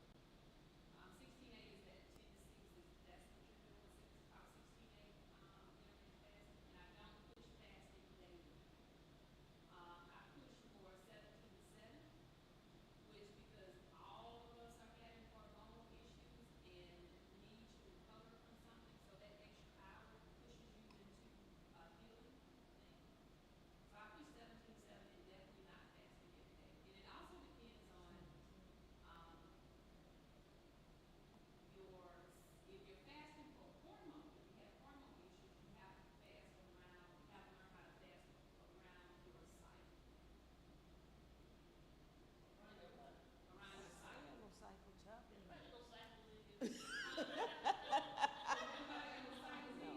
No. Okay. I asked that question when I said about that. I was talking about my granddaughter, actually, because she has very bad cramps. Oh, that's hormone. We should not be having bad cramps. That is the telltale sign of you having a lot of hormonal issues, and which will lead to other things. That is one of the first signs. Eventually, they end up with other issues.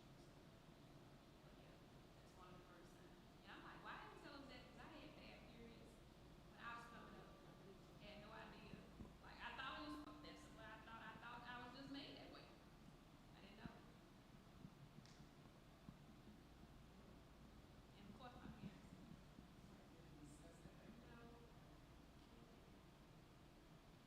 No. Okay, we keep saying last time. So thank you all for coming out. We really appreciate it. Hopefully, I know we had some people looking online. So hopefully you all can get on the right track or get back on track. And if not, you can always go to www.ketoboutique.com. Okay, or www.keishamorgan.com. And you can contact her. She has plenty of classes. She does personal coaching. So you can always contact her and she can assist you with any of your questions or issues that you may have. So thank you all, and thank you again, Keisha, for coming out.